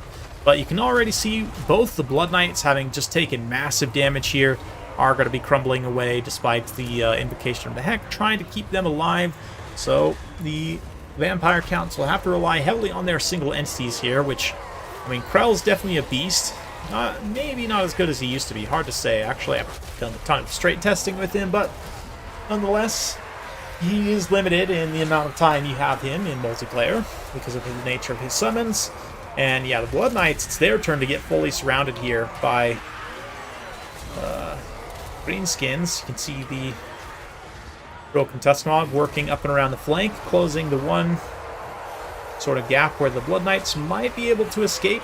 Instead, they're going to fully be pinned in here by angry orcs and goblins on all sides. You got the two Giants wailing on them as well, and yeah, I'd be surprised if the Blood Knights are still alive in a handful of seconds. The one is pretty much done. Both the White Kings also taking massive damage, although certainly one of the Giants is being dealt with, 2v1, 3v1 even on the single entities, but there you see Krell pops and falls from his summon timer. That is going to be one extra single entity down, and the Vargulfs have sort of a weird mass situation like Gorbals or other monsters we've seen today, where they often sort of get knocked back, especially when fighting something with a lot more mass. So like Azag here will be able to send them flying on many occasions. Not to mention, of course, the Giants with their massive weapon strength. It's going to be pounding it out here. This Giant up to 70 kills, about 1,000 damage value. This one here, 11 kills, almost 1,500, so it's pretty much paid for itself already. Very impressive stuff. Another Scavscrath there. I mean, it did a lot of damage to Rusty Airs in that initial phase, but hasn't actually been able to finish them off. So tactically, I don't know that that was worth it, as Kemmler gets gooned here by Azag. Kemmler, definitely a fun choice, can be a bit risky, but yeah, here he is going to get sniped. Undeath Resurgent, going to try and boost his melee defense up to 24, but it won't matter because he starts crumbling. Yep, there he goes, just before he can pop off another zombie summon, and of course lost leadership will be massive for the Vampire Counts, although one Giant's probably about to die here. It's down to, a little over 300 HP. Law being popped, I don't know, maybe it won't die. Another Scavscrath there for the White Kings as they continue fighting. But the lack of healing is definitely going to be a problem as the Corpse Cart now starts to crumble out. won't be providing that melee attack, defense, vigor debuff anymore. Good stuff. Spirit Leech on the White King there. And yeah, one giant does fall. But the other giant's standing firm for the most part. And the Swamp Thing's also, not to mention Azag, moving in to crumble away another Vargolf. So slowly but surely the vampire counts, single entities, are being worn down over time. They're definitely taking the damage. Absolutely taking the damage. Yeah, one White King down, one White King crumbling, one Vargolf crumbling. Really just the one Vargolf, and I guess technically the Corpse Cart left at this point. The Vargolfs are able to heal cap themselves pretty much just from their regeneration, and I'd be curious to see how much damage they actually did here. Yeah, they're not very expensive, so they end up pretty much being cost-effective. But is Claw of Nagash meta against Greenskins? These days, I'm not sure. I think Greenskins...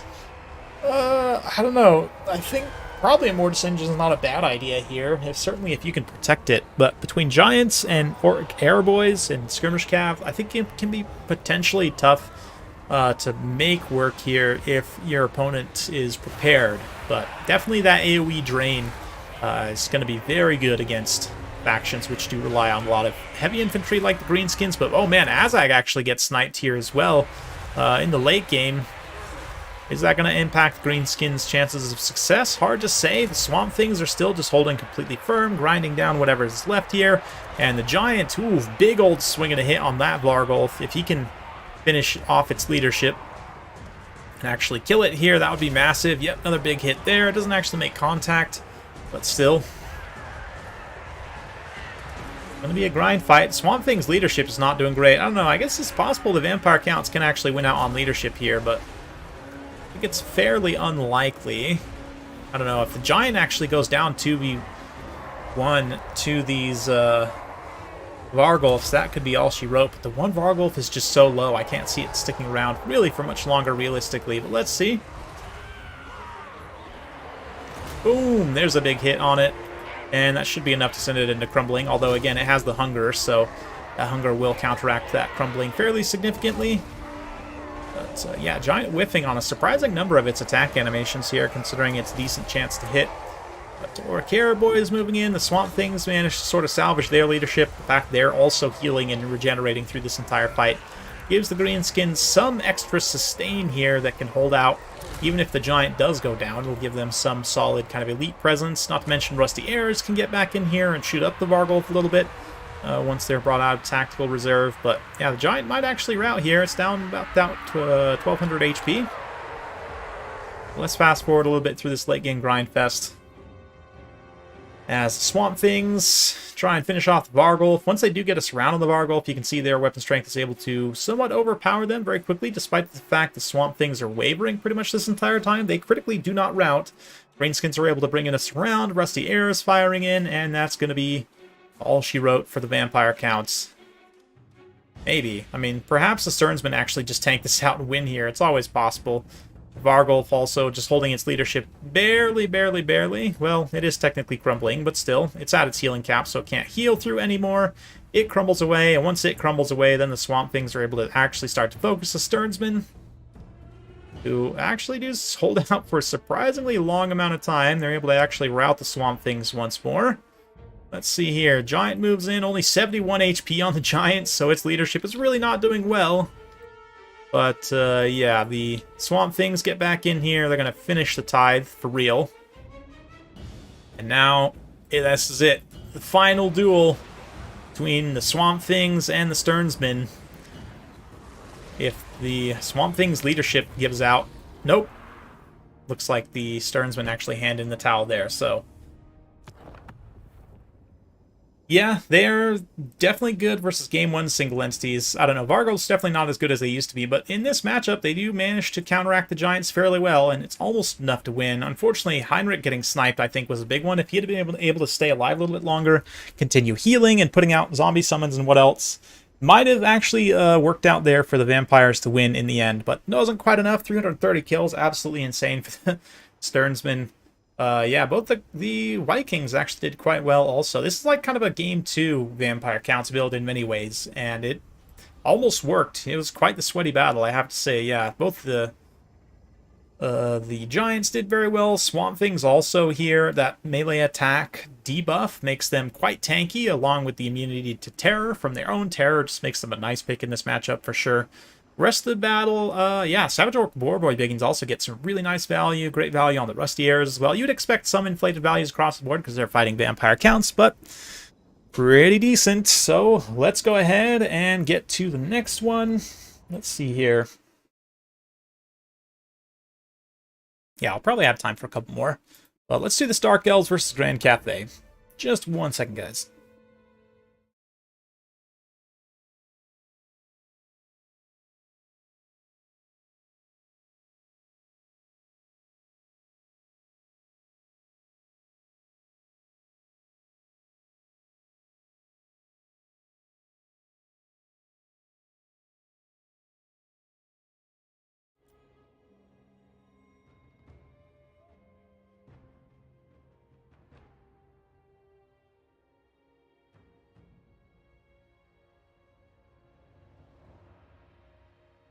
Alright, sorry about that. Let's see here as we get started. It's going to be quite the vanguard force, all spread across the field for Dark Elves. We've got shades here. We've got harpies, lots of Dark Riders, and then in the back we've got a couple more shades.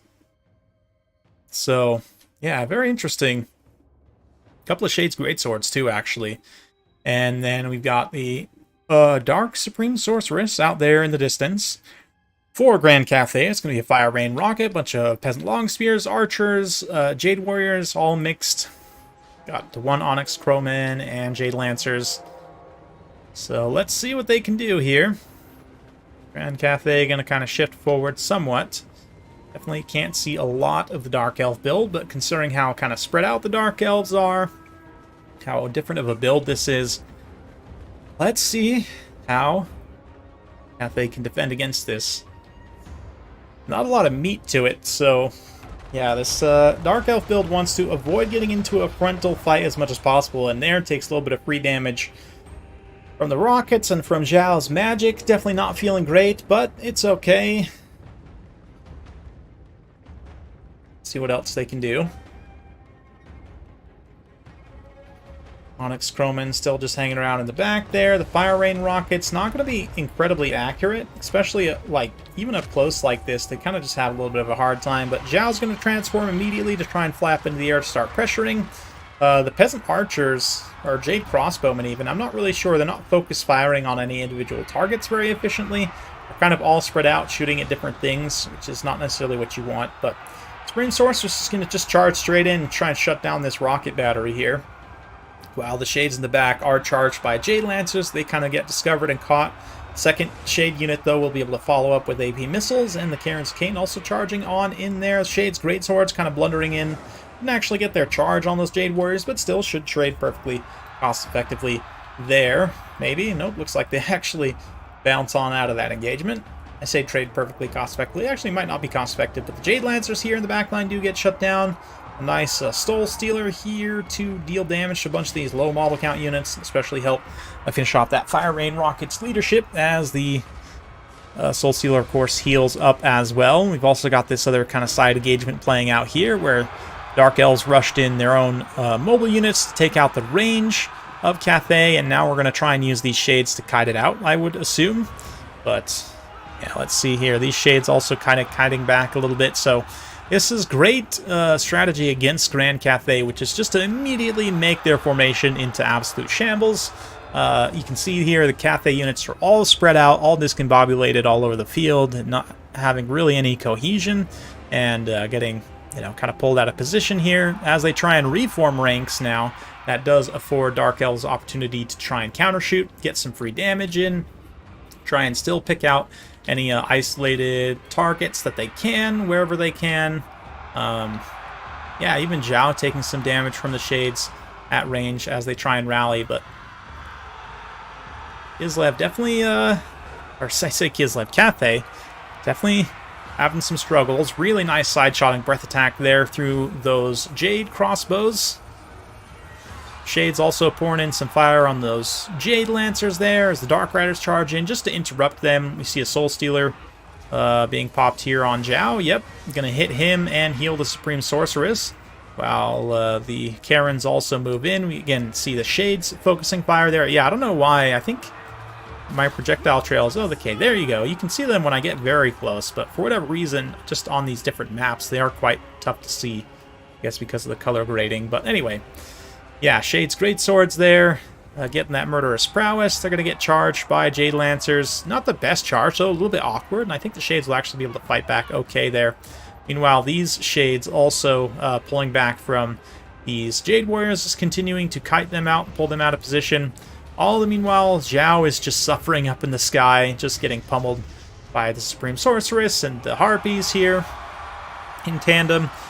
Dark Riders managed to find a gap, and with that 50 charge active from their Murderous Prowess, they're going to come in here and just hammer home, even despite the armor of the Jade Crossbowmen. Considering that's just a light cavalry unit, right? They're actually going to do a surprising amount of damage and might be able to win against the Jade Crossbows and get them away from the spears, rout them off. We'll see. But Shades chasing, routing, kiting, getting hit by those Jade Lancers, but also hitting them in return.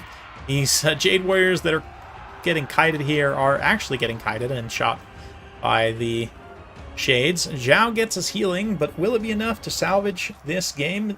It's hard to say. I mean, Dark Elves, like I said, there's not really a lot of meat on this build, so they're really relying on trying to get these good, favorable engagements to try and pick away at high-value targets, but the one Shades here in the back line with the Karens of Cain having a little bit of a tough time staying away from the Jade Lancers, but hopefully can extract themselves. Might fast forward a little bit, take a nice wide view of this kite, kite game as the Dark Elves continue to use those Shades to great effect, use the Karens and the other Harpies, the Dark Riders, all to good effect. Again, just trying to pull units out of position, trying to find openings wherever they can. Shades Greatswords reunifying with the Supreme Sorceress now. Got a nice little cohesive force together. Can just nuke all of these units that are overextended. Zhao comes over here to try and bail things out. Does get a nice little breath attack there, but is also... Oh, just kidding. The Harpies try to catch him, but they immediately get terrified away. Shades here. Yeah, with these units all pulled out of position. Jade Warriors taking massive AP missile damage.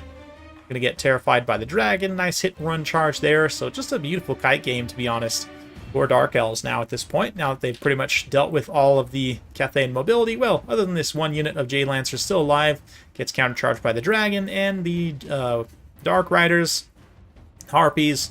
It's enough to push them back momentarily. Zhao comes forward once more. We're going to see another Soul Stealer on him, and the Shades focus firing on him as well. Oof, is it going to be enough to fully finish him at this point? The Supreme Sorceress is going to move in for the kill. A couple of big attack animations there, down to about 500 HP. And the Shades also, again, free reign to just fire in on all of this Cathayan infantry, especially as they're so bunched up around the dragon. It's going to be a very target-rich environment for those scatter shots. You're going to be getting like 100% accuracy hits right on those scatter shots, firing into a big blob like this. So just massive damage all around. Zhao getting hit by the one still. Is down to about 18 HP, and there he goes. Finish by the Shades. Zhao falls there. And immediately you see a massive terror rout taking hold of this Cathayan formation. We're going to see a Soul Stealer here. We're going to see Karens, Harpies charging in, and there you go. Cathay player is going to go ahead and throw in the towel. So very well played, Captain Telis. Big thanks for sending that one in. Big JP also well played. Tough build for sure. Captain Telis came in with something very unexpected and sort of different.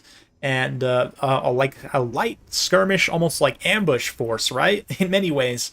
And it ends up being extremely effective. All the Shades pretty much pay for themselves except for one. Yeah, the Supreme Sorceress also pays for herself. The Harpies and the Dark Riders, great support units for a situation like this. And credit to Big JP. I mean, he almost ends up pulling out a decent game there. I mean, it was a decent game that he pulled out, certainly, against a very unusual build. Quite a few of his units end up being cost-effective, but just not quite enough at the end of the day there. Captain Telis just able to overwhelm on many fronts. So, very good game. Very, very good game. And yeah, let's go ahead and close things out with... we're going to skip the Empire one from Slate as much as I want to show this. Maybe I'll cast it, you know, later on down the line, but you're going to see lots of Empire games starting tomorrow. So instead, let's jump in here for the last game of today before I need to run. Let's go ahead and get, let's see here. Yep, we showcased that one, right? Yep. We got through quite a bit of replays today. Didn't quite get through all of them, but I actually do think I showed this one already anyway. But yes. Let's go ahead and show some Slaanesh gameplay. What do you think? Slaanesh versus High Elves or Slaanesh versus Kislev? I'll give you guys a moment to respond. 4 Hellblasters. Maybe we'll show that one. You know what? Actually, yeah, we'll finish up with the 4 Hellblasters.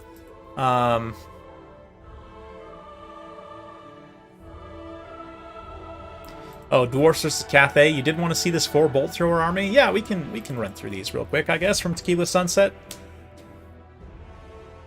I got some time. We'll blaze through these next few ones, but yeah, 4 Bolt Throwers definitely interesting. 5 Thunderers, got a Hammerer. It's a lot of range to try and protect, to try and just outshoot the forces of Grand Cathay. But let's see, you've got 4 crossbows plus 3 crane guns, and then a little bit of mobility. So it's going to be a shootout, absolutely. Let's see what these units are all targeting. So yeah, we're going to see the bolt throwers targeting the crane guns, of course. Makes sense. We'll fast forward as they advance. Going to do some damage. Bolt throwers aren't incredible, honestly, but they do something. Celestial Lion General also is going to charge down, get on those Dwarf Warriors. We see the Empress Crowman, the other Crowman coming in from the side here, potentially trying to interrupt. But yeah, I mean, the Crane Guns and the Jade Crossbowmen are enough to deal some massive damage to these Dwarf Warriors on the approach. Not that the Dwarf Warriors even trade amazing against Jade Warriors anyway. I think you really want great weapons here for Dwarfs, because they'll give you an advantage in the armor-piercing situation. But yeah, let's keep fast-forwarding. As the shootout continues, we see the bolts focusing down one crane gun, and they actually do manage to rout it off, the other crane gun having been routed off as well. Now back from rout, we've got this third one over here on the side, pretty much untouched, and the crossbow is also pretty much untouched as well, whereas the dwarf in front line is getting shredded. The one quarreler comes forward and just gets shredded here. Plague of Rust plus crossbows as well. So I'd love to see that Plague of Rust from Lore of Metal there, from the Alchemist. Let's see, we'll get all the targeting indicators off the screen so we can just admire the HP bars as they crumble. The Thunderer is just getting absolutely outblasted. And the volume of fire and the focus fire here from the Jade Crossbows has been much more effective. Although the Dwarfs have also been doing a good job focus firing, especially with their bolt throwers, the small arms fire of the guns and the crossbows hasn't been as well focused, perhaps, at taking out the enemy crossbows. And we see the result of that here, being that Cathay is able to shoot back very effectively, although the late game Hammerer push into the front line. These Hammerers are going to be tough in melee, but certainly quite vulnerable to the focus fire of those crossbows, who are just about out of ammunition at this point, but have just enough to pour in some more against the Plague of Rusted Hammerers. Only 40 armor on them, just getting shredded by crossbows once more. A really nice synergy from Cathay here in order to win this shootout against the Dwarfs, and they largely have done so, although it's certainly not over yet. Both players' infantry lines basically just taking a shellacking. But in terms of melee duelists, I think that Jade General, Celestial General even, will be able to overcome the Rune Lord. Hard to say. He is currently getting shot in the back by Thunderers, and in the front, to be honest, which is not great. It's not necessarily working out in his favor. But the Jade Crossbows, now out of ammunition, are forced to move into melee to help fight in the front line, which is fine. A little bit of a bombardment there, forcing those Thunderers out of position. But the Celestial General, actually, if he goes down here, that could be a big impact on the leadership of Cathay. And he does take a hit there from the Rune Lord, but manages to survive. The Rune of Wrath and Ruin there, who bop the Jade Warriors as they continue advancing. But yeah, we do still have the Alchemist for Cathay, thankfully for their leadership. The War of Dwarven Aggression continues. Yes, yes indeed. Ooh, the Crane Gun's also coming back from route is pretty critical. They could perhaps help finish off really just the Rune Lord at this point. That's all there is, it's just the Rune Lord. So, yeah, Crane Gun's moving in position to try and take him out. You can see the... sorry, I'm getting a little tired, guys. You can see the Alchemist chasing also with the Jade Crossbows. Jade Warriors, they able to finish off leadership and shatter everything that's left. So, oh, just kidding. There is one more unit of Quarrelers here. I'm like, where's that Rune Lord going? Coming out here to reunify with one remaining dwarf unit left. So it's going to take quite some time for these two armies. I use that word very loosely. Dwarfs don't really have an army left, but for these two forces to try and reunify. So the Crane Guns remaining is, again, quite important. Even though there are only a handful of unit models left, they can still fire in long range at the Rune Lord and do some pretty solid damage. You can see he's going to try and cut and dodge a little bit as he closes the distance there, but is still going to take some hits. You can see a little hit there, a little hit there. Doesn't take much. He's down below 3,000 HP. And slowly but surely closing the distance.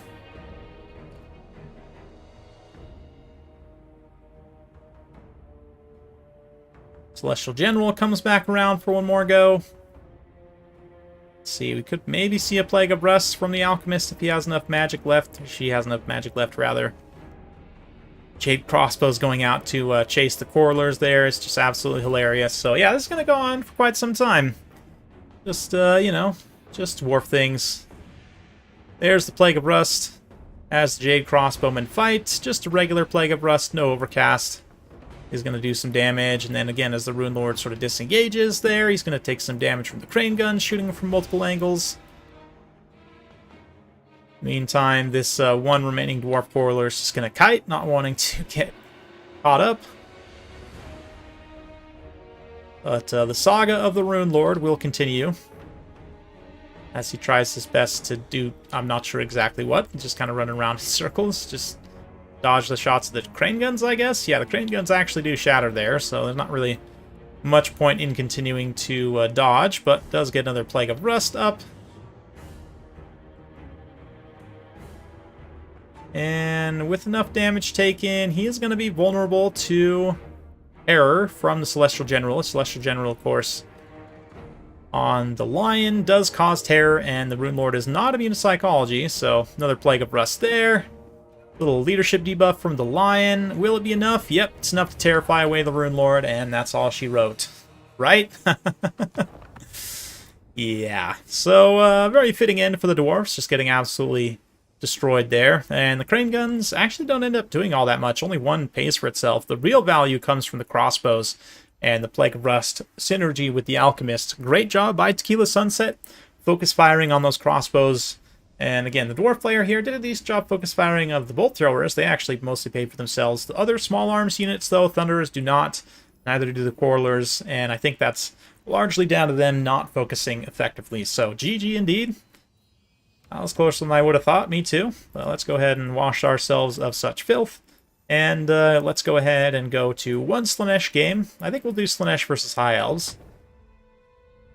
I'm hopeful that this will be an actual DLC matchup at some point in the near future. But Azazel, we've got the, I think, is that the single entity chariot? Very interesting. Couple of Whip Warriors, couple of Hellstriders, 3 Marauder Horsemen, Fury, 1 Whip Marauder, and 3 Spear Marauders against High Elves, Star Dragon, Fireborn. We've got 3 White Lions, 2 Silver and Guard, 3 Rangers, 1 Spearman. Interesting. Very, very interesting. So, yeah, the infantry force from Slaanesh is quite wide. Decent amount of unit models with some sort of mid-tiers as well. Yeah, the Exalted Secret Chariot, devastating flanker, perfect vigor. Personally, I like to take a caster on one of these if I'm going to take it, but of course you got Azazel to be the caster here, so you don't necessarily need it. But he's going to charge on the front line initially, kind of tangle it up with Alariel, use that Phantasmagoria to lock her in place. Now attack with Azazel and use some of those javelins to do massive damage. Alariel just gets terrified away immediately before the Star Dragon can even come help, which is unfortunate, but there you go. The Exalted Secret Chariot also looking to potentially get some rear charges now in this back line as some of the Elven units kind of filter forward into the front line engagement. We're going to see another debuff here, Acquiescence this time, debuffing the speed and melee defense. Azazel's not quite able to catch before the Star Dragon is able to catch him and start to inflict some serious pain. So far, the Secret Chariot hasn't done anything. It's got a perfect blob to charge into. Yes, here we go. Let's see how it does. Didn't have a lot of space to accelerate, so we don't see that the speed is pretty poor, and it doesn't actually penetrate that deeply into the formation. Yeah, it probably needs a little bit more space to try and actually accelerate into that formation. Regardless, though, you would think with how big the Chariot is, the mass would be enough that it could actually pull out quite easily from just infantry units, but that is actually not the case. Laria is going to drop down and try and deal with that single entity Chariot in melee. One of the reasons why I like taking the caster on it, so that you can throw that little whip to sort of stagger unit models and create a gap for the Chariot to escape. But nonetheless, it is going to somewhat bait Alarielle now into an unfavorable engagement. Once again, the Hellstriders using their anti-large to get a little surround on her, poison her, keep her locked in. She's going to be forced to pop Star of Avalorn super early without the Star Dragon benefiting from it, or any other units, really, just Alarielle, as she tries to just survive this engagement. The Fireborn moving in to countercharge. They should be able to shut down, maybe. It doesn't look like they actually had a charge on the Hellstriders. Very unfortunate situation. But let's see here, Azazel tangling the Star Dragon. It's not going to be an ideal situation by any means. Shade Kite's pretty common into Grand Cathay. Yeah, I mean, I would imagine that's the most efficient way to play Dark Elves into that matchup, certainly. But watching these, I'm actually learning to appreciate fruit rules. Yeah, to a degree, certainly. Pigeon Lady went in too quick, perhaps. We do see some Earthblood from her. She's able to restore somewhat of her HP, and the High Elves are quite blobbed. Definitely over-blobbed, I would say. And if Slaanesh has some more AoE damage, they could potentially punish this very severely, but really just the whip, right? Just the lash of Slaanesh, which hasn't really been used all that much, to be honest, but instead we're going to see Phantasmagoria! Oh, no! Well, cast is a little bit late there, and Alarielle is able to escape. Most unfortunate. But, yeah, at the very least, the Fireborn are continuing to take magical javelins from the Marauder Horsemen, which will cut through their physical resistance, of course. And the infantry for Slaanesh has largely been dealt with. Secret Chariot also probably hasn't done anything, because it can't pull through even basic infantry, it seems. Oh, there we go. Now it did. Let's see if that thing can perhaps come back and pay for itself in the late game against all this infantry, but it's definitely not looking great.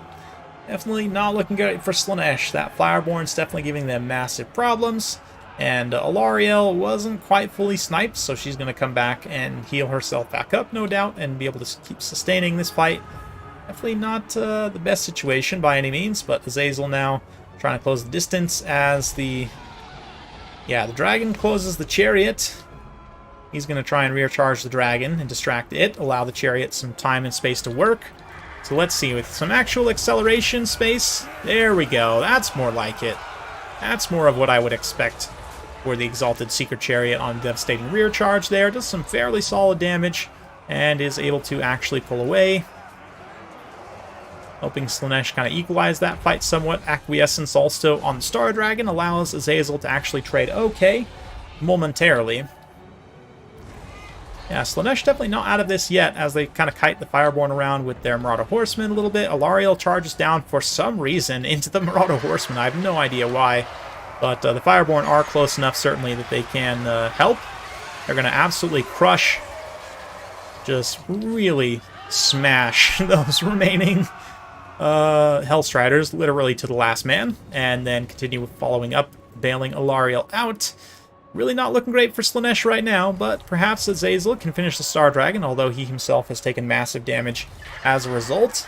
See the Secret Chariot also charging in here, get a little boop on the Star Dragon just to help make sure it gets finished off. The Secret Chariot with its 100 speed actually might be able to keep the Star Dragon into the ground long enough for Azazel to finish it, but it looks like it's not going to end up mattering.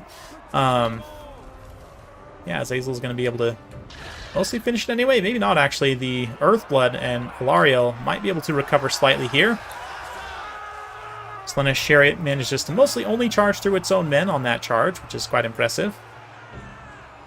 But, yeah, I mean, again, this blob just asking for some lashes just straight through it right now. But Azazel's too far away, kind of getting double-teamed now, trying to chase. Star Dragon gets hit in the back by Alariel. Yeah, he's likely to go down here, but down below 1,000 HP. Marauder Horsemen trying their best to catch. Dragon's going to fly vertically up and over this cliff face, which will give him lots of time to try and escape. And the dragon does, but then Azazel's kind of stuck up there and hitting Alariel with something. I don't know what just happened right there, but somehow he kills Alariel, which is potentially going to be huge if the Slaanesh wants to try and come back in this game. The question is, will the Seeker Chariot stay alive? Nope, it's going to die of sadness. I don't think...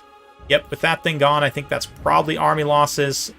Certainly Azazel is kind of teetering towards army losses there. He gets a little lash into that infantry line. Manages to actually terrify away some of these units. I guess never say never. Azazel just barely recovers himself from army losses there. But now the High Elves' leadership is starting to struggle quite severely. His own terror is enough to terrify away some of these units in this pocket. Finally, the Fireborn, the one elite remaining, does come in to try and really finish things off here. They've got so many Marauder Horsemen to try and kill, and they're also not immune to Psychology. Very painfully get terror routed here, and then suddenly, out of nowhere, Azazel just wins. Yeah, Azazel had the high ground there on the Fae, or on the Alariel, honestly. No idea what happened, but... Hey, dog, how's it going?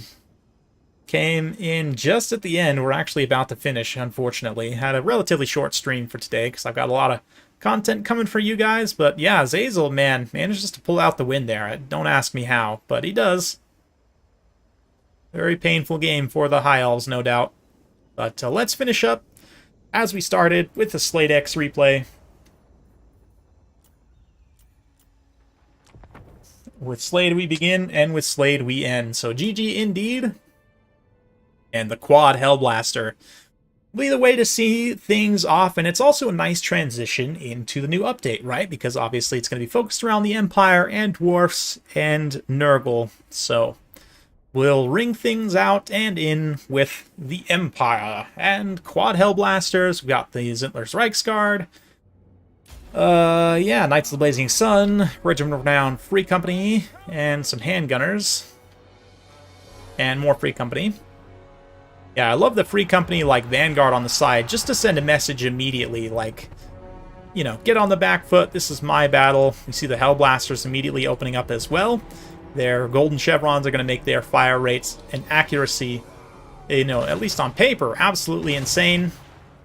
Boom, boom, boom, fire, fire, fire. Yes, all across the field. You can see Sigvald already getting absolutely exploded, which is what everyone wants to see. The Chaos Warriors behind him also taking significant damage. The Light Wizard coming forward to get ready to probably throw a big overcast net here to make sure that none of this stuff can escape. And then the Free Company on the flank here, starting to close the distance. Yeah, the Hellblasters, you would think, like, oh, there's no possible way they're going to be able to stay online, right? But no, they've got the Knights here to at least run some blocking for them. Sigvald just gets straight routed by the Hellblasters, having the accuracy to actually hit infantry characters. Very impressive stuff. Yeah, the Free Company sort of taunting these Chosen with their pistols out here. They're going to get some massive damage into this front line. I say massive damage. The armor will actually resist quite a bit of that damage, but at the very least, it looks impressive. The handgunners also firing in. Hellblasters firing in. Kind of the staggered formation as well does help, in that not all of the Hellblasters will be compromised at the same time when they are compromised, right? So, Knights charging, Knights of the Blazing Sun, beautiful hammer charge in there.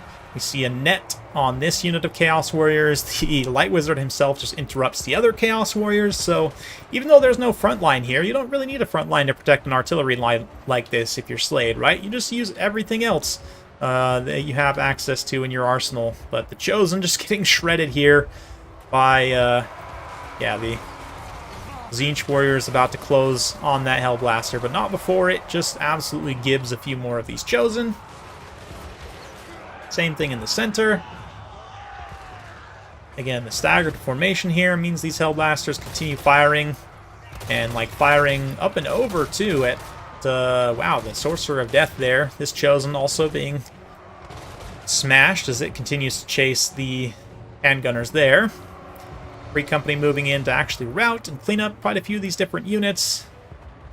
We even got the General of the Empire mixing it up with his Knights of the Blazing Sun, taking out those Chaos Warriors in the front line. So definitely an infantry-based force for the most part, and certainly paying the price as Slade's Hellblasters just tear everything to shreds. This unit here trying to keep bypassing the Light Wizard, but the Light Wizard keeps interrupting them, so the crew can actually escape and hopefully live to fight another day, live to re-equip their artillery pieces later on. I'm surprised the Blasters actually dealt with Sigvald. You'd be afraid he could hide and regen. Well, he could, certainly, if he was able to get out of range fast enough, but since he sort of realized his mistake a little bit too late, and since Sigvald's just a slow foot character, he ends up getting killed. So, yeah, it is what it is. But Chaos Player going to throw in the towel there mercifully before they are finished off by the Hellblasters. So, just a beautiful game from Slade, all things considered. And in the short time they were alive, those Hellblasters all managed over 1,000 damage values. So, despite the fact they're probably a lot more than that with the golden rank chevrons, it's still definitely effective. So, yeah, Knights also helping with the countercharge there. The Free Company flank, too, is super important to helping to break up that advance. So, yeah, poor Chain Soldier just ran into an absolute buzzsaw with that build. So, fun stuff. Unaliving Siggy is a good choice to counter his regen. Yes, it is, you know, if he's no longer living, then he cannot regenerate. That is a 100% factual statement. So, definitely thank you all so much for coming out. It's been my absolute pleasure. Even though Shadows of Change, arguably one of the worst DLCs, certainly the most disastrous DLCs in recent memory, maybe of all Total War Warhammer time. But nonetheless, we're moving on to what's next. The 4.2 update was nice. Now we get to say goodbye to that and move on to Thrones of Decay tomorrow and the new update for that. So thank you all so much. It's been a pleasure. Will continue to be. Be sure to subscribe if you're not. Thank you once again. We'll see you next time.